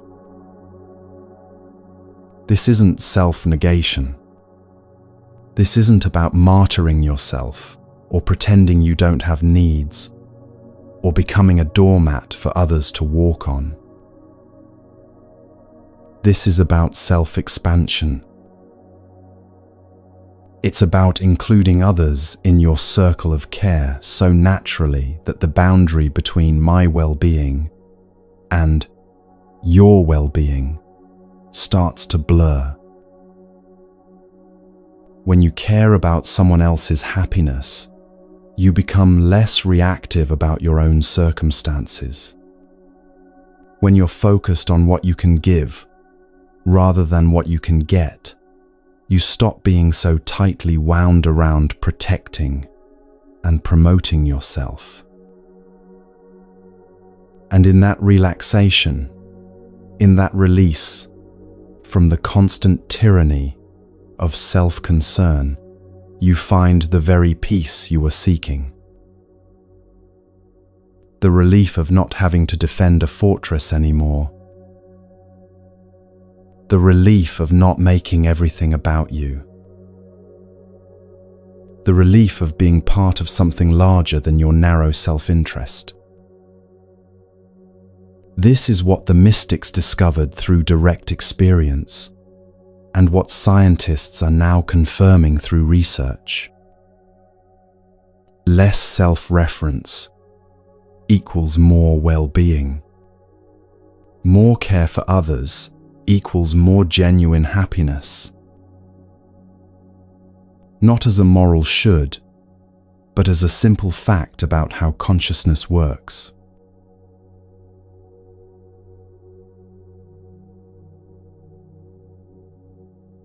There's a myth about freedom that most people believe without questioning it. The myth goes like this: I'm an adult. I live in a free country. I can do whatever I want. That's freedom. And then the sentence continues, and right now, I feel like. Whatever comes after, I feel like, that's not freedom. I feel like having a drink. I feel like checking my phone. I feel like ordering takeout even though I said I'd cook. I feel like scrolling social media even though it makes me feel worse. I feel like staying in bed even though I have things to do. Everything after I feel like is slavery to internal compulsion. You're not freely choosing. You're being driven by craving, by habit, by an impulse you didn't consciously decide to have. Real freedom isn't being able to do whatever your impulses demand.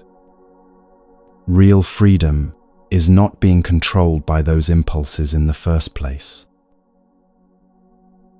Addiction is the clearest example of this.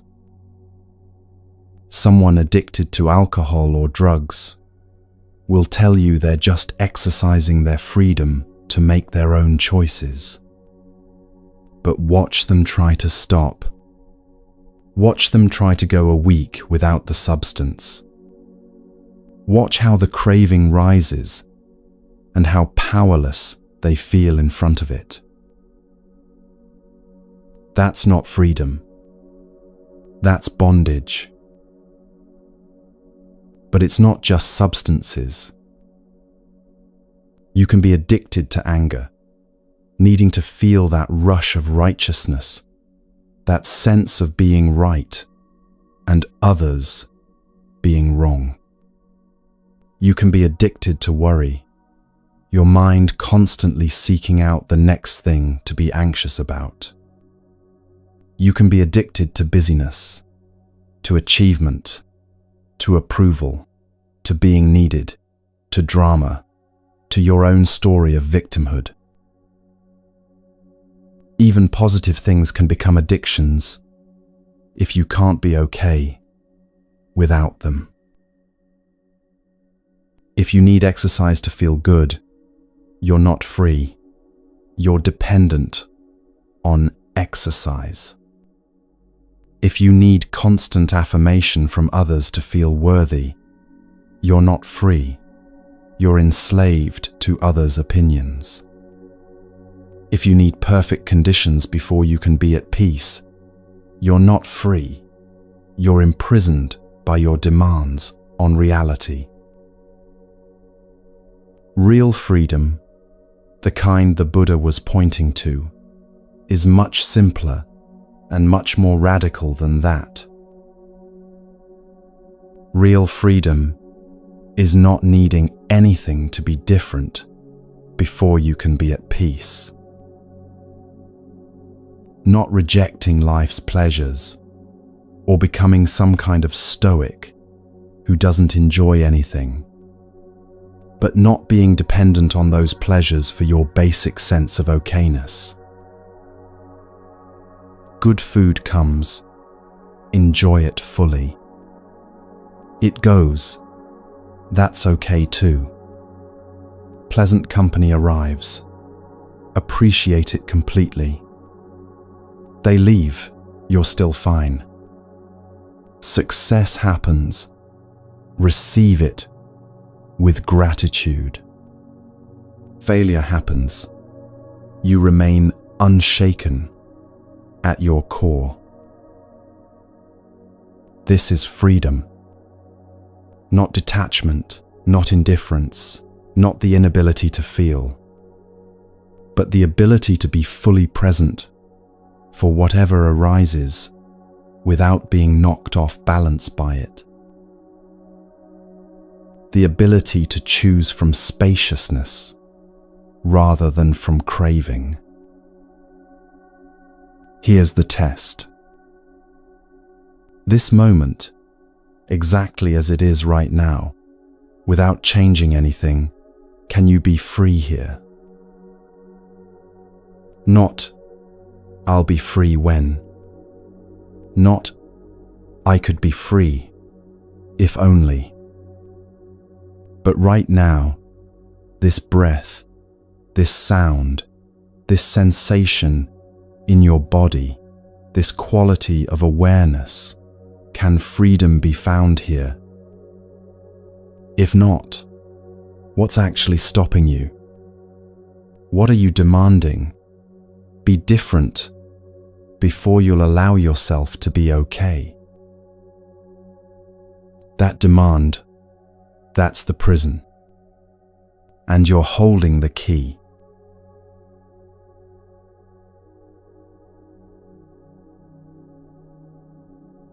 So how do you actually practice this? How do you begin to shift from self-centered craving to the freedom of open-handed living? Start simple. Start physical. Give things away. Not things you don't want anyway. That's just clearing clutter. But things that still have value, that you could keep, that part of you wants to hold on to.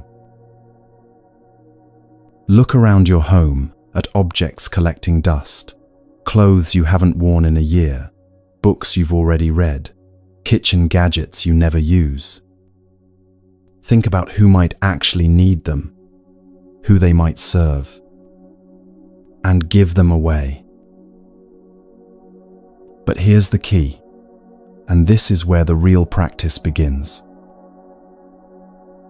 Give with no expectation of thanks, no expectation of recognition, no expectation that the person will treasure what you've given or even remember that you gave it. No expectation that they'll return the favor someday. Just give from fullness with an open hand. Then expand beyond objects. Give attention when someone is speaking, real attention, not half listening while planning what you'll say next. Give time when someone needs help, even when it's inconvenient. Give presence to the moment in front of you, instead of always being mentally somewhere else. Each act of giving is an act of cutting anchors. Every time you give something without strings attached, you're loosening your grip on the need to control, to possess, to keep everything for yourself. You're practicing the art of open-handedness. And this isn't impoverishment, it's liberation. When you give freely, when you put yourself at the service of what's needed, rather than constantly asking, "What's in this for me?" something shifts. You discover that you're actually okay without hoarding. You discover that giving doesn't diminish you, it expands you.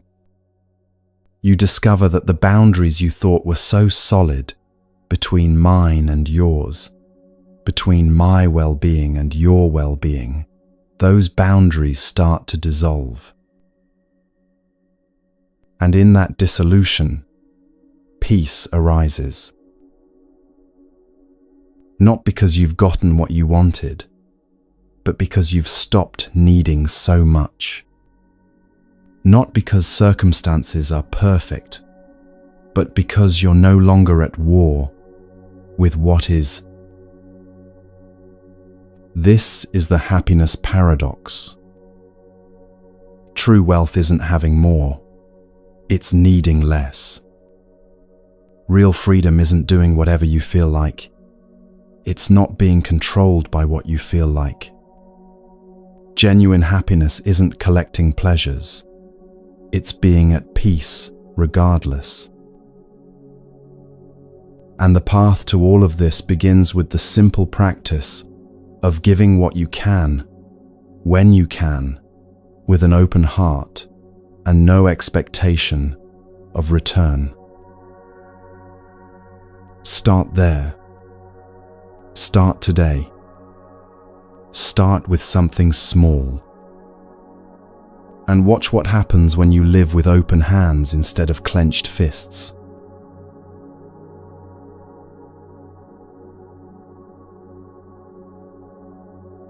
Someone once asked a teacher a question that cuts right to the heart of something important. Is forgiveness the absence of ego? It's a beautiful question, carefully thought through. The answer isn't simple, because forgiveness operates at different levels, and all of them are valid.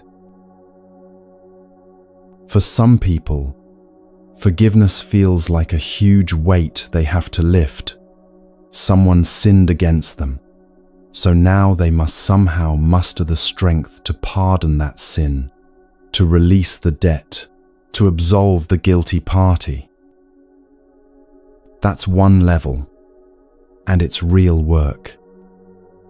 If that's where you are, that's completely okay. The Buddhist approach is a bit different, more natural, less judicial. It's less like being a judge who magnanimously decides to let someone off the hook, and more like understanding that we're all children playing in a sandbox, and children sometimes hurt each other without meaning to. Here's the fundamental teaching that makes Buddhist forgiveness different. Everyone who loves you will hurt you. Not maliciously, but inevitably. Humans are imperfect, and if you spend enough time around an imperfect person, they will eventually cause you pain. So the Buddhist approach is pre-forgiveness. Before anyone hurts you, you already understand that they will, because they're human. You've already made peace with the fact that people you love will disappoint you, will say thoughtless things, will be caught up in their own pain, and inadvertently cause you pain. This isn't cynicism, it's realism, wrapped in compassion. Look honestly at your own experience. Haven't there been times when emotions hijacked you completely? When anger arose so strongly that you said things you regretted? When your own pain was so overwhelming that you couldn't see anyone else's? In those moments, you lost control. You were being driven by forces you barely understood and couldn't manage. If that's true for you, with whatever knowledge and practice and good intentions you have, then of course, it's true for everyone else. So forgiveness starts with forgiving yourself. You're harsh with yourself, aren't you? You say things to yourself in your own mind that you would never say to your worst enemy. You hold yourself to impossible standards and then beat yourself up when you fail to meet them. If you can't forgive yourself for being human, how can you possibly forgive others for being human? When you're not at peace in your own skin, constantly at war with your own limitations, you'll always be looking for someone outside yourself to blame for your problems. You'll need someone to be the villain in your story, so you can be the victim. Someone to be wrong, so you can be right. Someone to punish because you're already punishing yourself. But when you're at peace with your own humanity, when you can look at your failures with compassion instead of condemnation, then forgiving others becomes natural. Here's something to notice about yourself. You're incredibly good at justifying your own behavior and condemning others for the exact same thing. When you're late, you have excellent reasons. When someone else is late, they're inconsiderate. When you're short-tempered, it's because you're stressed. When someone else is short-tempered, they're being cruel. We're our own best lawyers, always making a perfect case for why our behavior was justified and why the other person's was unforgivable. Just notice this pattern operating in your mind. Notice how quick you are to understand your own circumstances and how slow you are to extend that same understanding to others. Forgiveness isn't the absence of ego. Exactly. It's what happens when the ego becomes less rigid, less defended, less invested in being right and making others wrong. It emerges naturally when you understand that everyone is struggling, everyone is doing their best with limited resources, and everyone, including you, will sometimes fail and cause harm despite their best intentions. So whenever anyone approaches you asking for forgiveness, give it without hesitation. And more than that, extend forgiveness even before it's asked for. Assume good intentions until clearly proven otherwise. This doesn't mean accepting abuse or staying in harmful situations. Forgiveness doesn't require remaining in relationship with people who continue to hurt you. You can forgive someone and still maintain healthy boundaries. But the internal release, the letting go of resentment and blame, that's what frees you. Not them. You.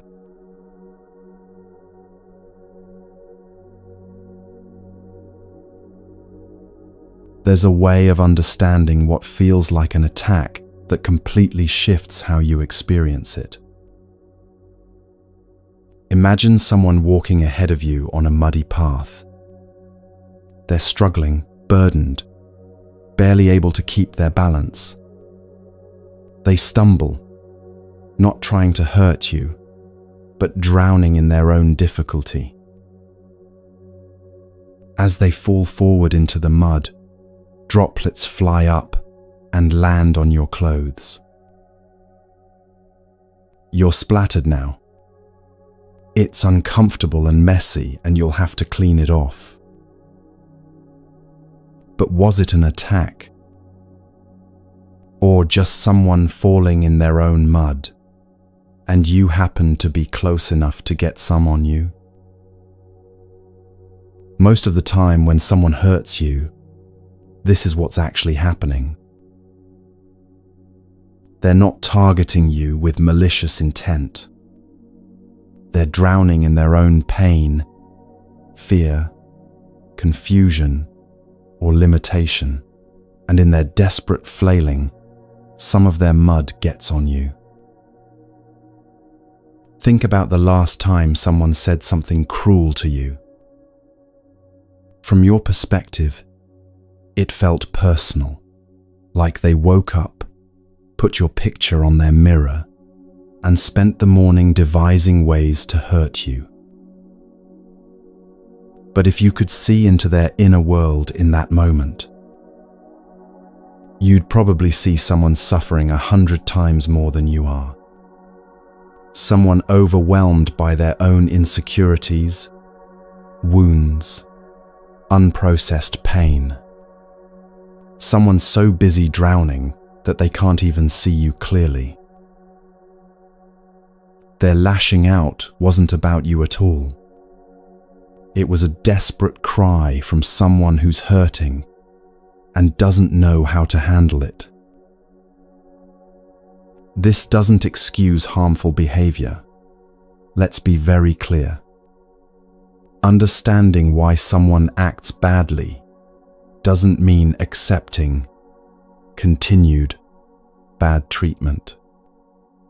You still need boundaries, protection, perhaps complete removal from the situation. But understanding this changes your relationship to the hurt. You're no longer carrying the additional weight of, why would they do this to me? And what did I do to deserve this? You can see it for what it is. Someone else's suffering, spilling over onto you. And here's where the teaching gets radical. Shantideva says, don't just forgive the person who hurt you. Thank them.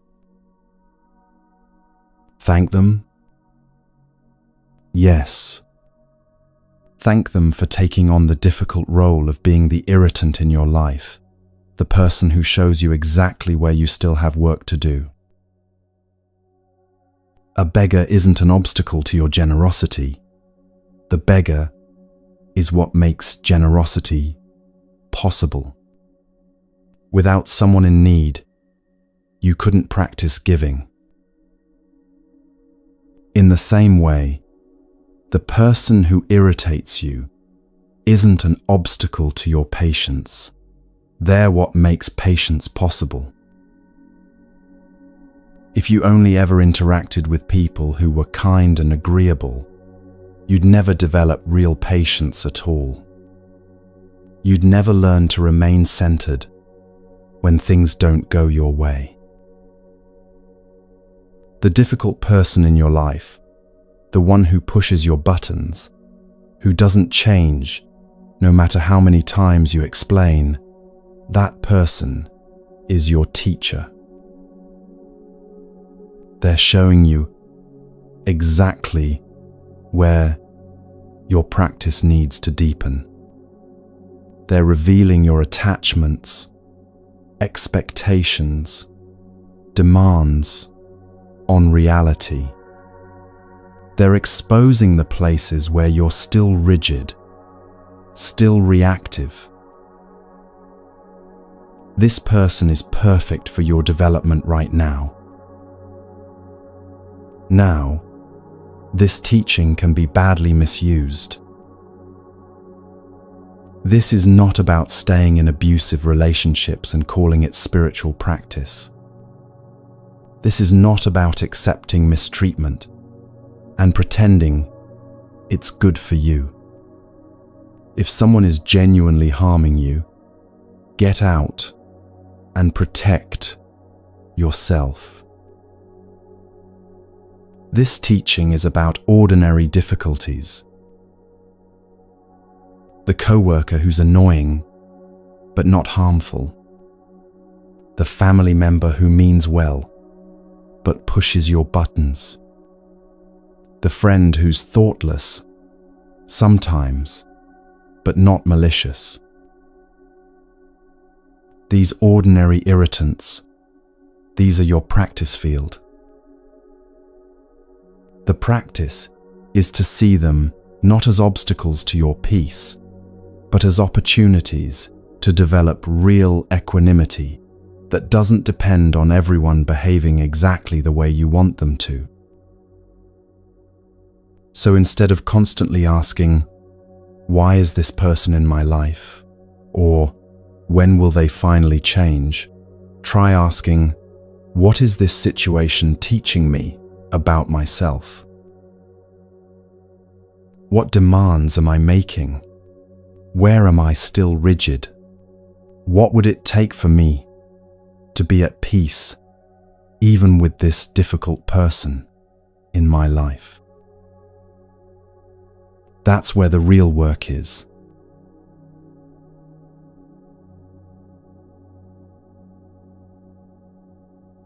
Here's something worth examining in your own experience. When clouds ruin your picnic, you don't get angry at the clouds. When a baby cries on an airplane, you might be irritated by the noise, but you don't feel personally attacked by the infant.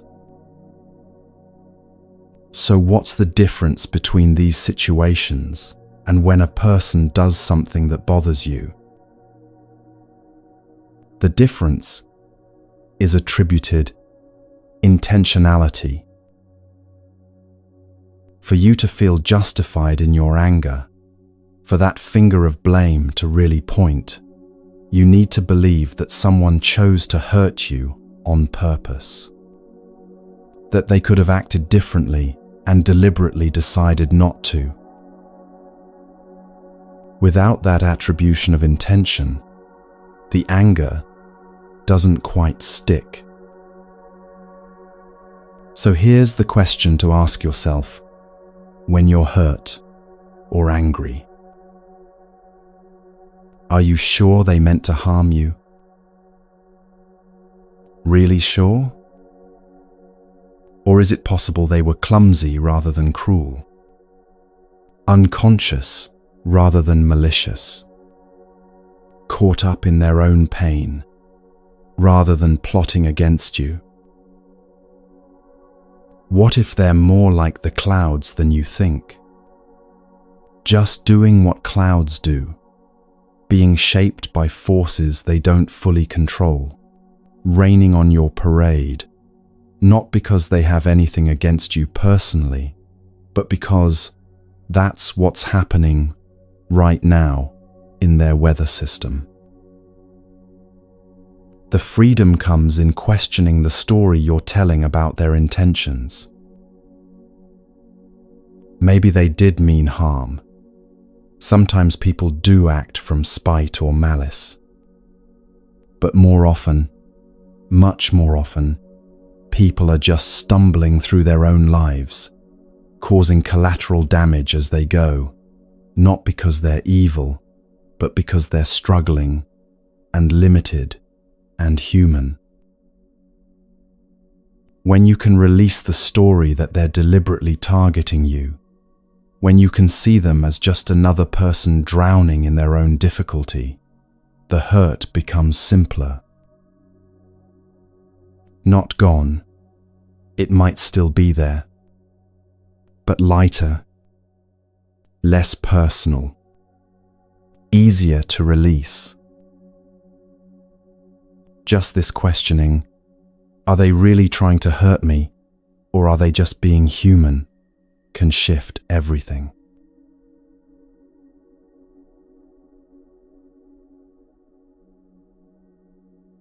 These teachings might feel heavy. You might have come here hoping for something soothing, something that would simply help you relax and feel better without asking anything of you. Instead, you've been invited to examine how you create your own suffering, to look at the patterns of mind that keep you trapped, to question the stories you've been telling about yourself and others. You came for peace, someone once said to a teacher, and you're telling me I need to change everything. The teacher responded, "This is the path to peace, not temporary comfort that fades when circumstances change, but real freedom." These teachings might fall like lead. They might feel like too much. But here's what's important to understand. You don't need perfection. You don't need to achieve instant enlightenment or become someone completely different overnight. You just need willingness to see things a little differently. Willingness to notice when you're carrying unnecessary weight and consider setting it down. Willingness to catch yourself in complaint and ask if it's helping. Willingness to question whether people really meant to hurt you or were just struggling in their own way.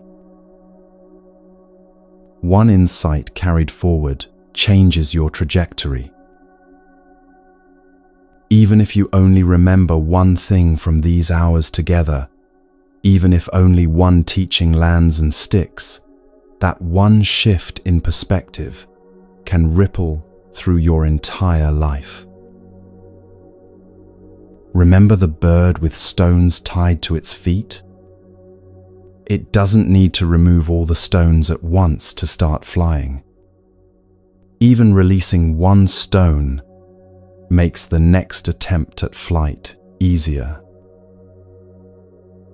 You don't have to transform completely. You just have to take one step toward releasing what you don't need to carry. That's enough. That's more than enough. The bird can fly when the stones are released, and you can find peace when you stop fighting reality and learn to let go. Welcome home to yourself, to this moment, to the freedom that's been here all along, waiting for you to stop carrying what you never needed to carry in the first place. The path is open. You've already begun.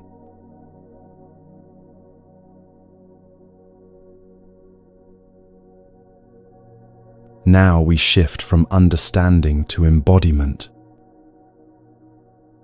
What we've explored together in words needs to become lived experience, not through force, but through gentle practice. In a moment, we'll spend about 15 minutes together in silence, you in your space, wherever you are in the world, and these words as a guide. Find a comfortable position, sitting or lying down, whatever serves you best. Let your eyes close if that feels right. This is practice, not performance. If you drift into sleep, that's perfectly fine. Your body knows what it needs. The theme is simple: letting go. First, let go of the commentary. Stop narrating what's happening and just experience it directly. When the mind wanders, and it will, just notice and gently return. Let go of past burdens, setting them on the table where they no longer weigh on you. Let go of future fantasies, recognizing that this present moment is already complete. Let go of demands on reality, accepting what is, without the exhausting fight to make things different. Rest here, pure being, no doing. Thank you for these hours together. From Tokyo to Toronto, Mumbai to Mexico City, you're part of something larger. People everywhere learning to carry less, to be more present, to find peace beneath the overthinking. You're not alone in this. Peace is already here, under all the noise. Return to these teachings whenever you need them. If it feels right, share one more time where you're listening from. Your mind can be quiet. You just remembered how. Rest here as long as you need.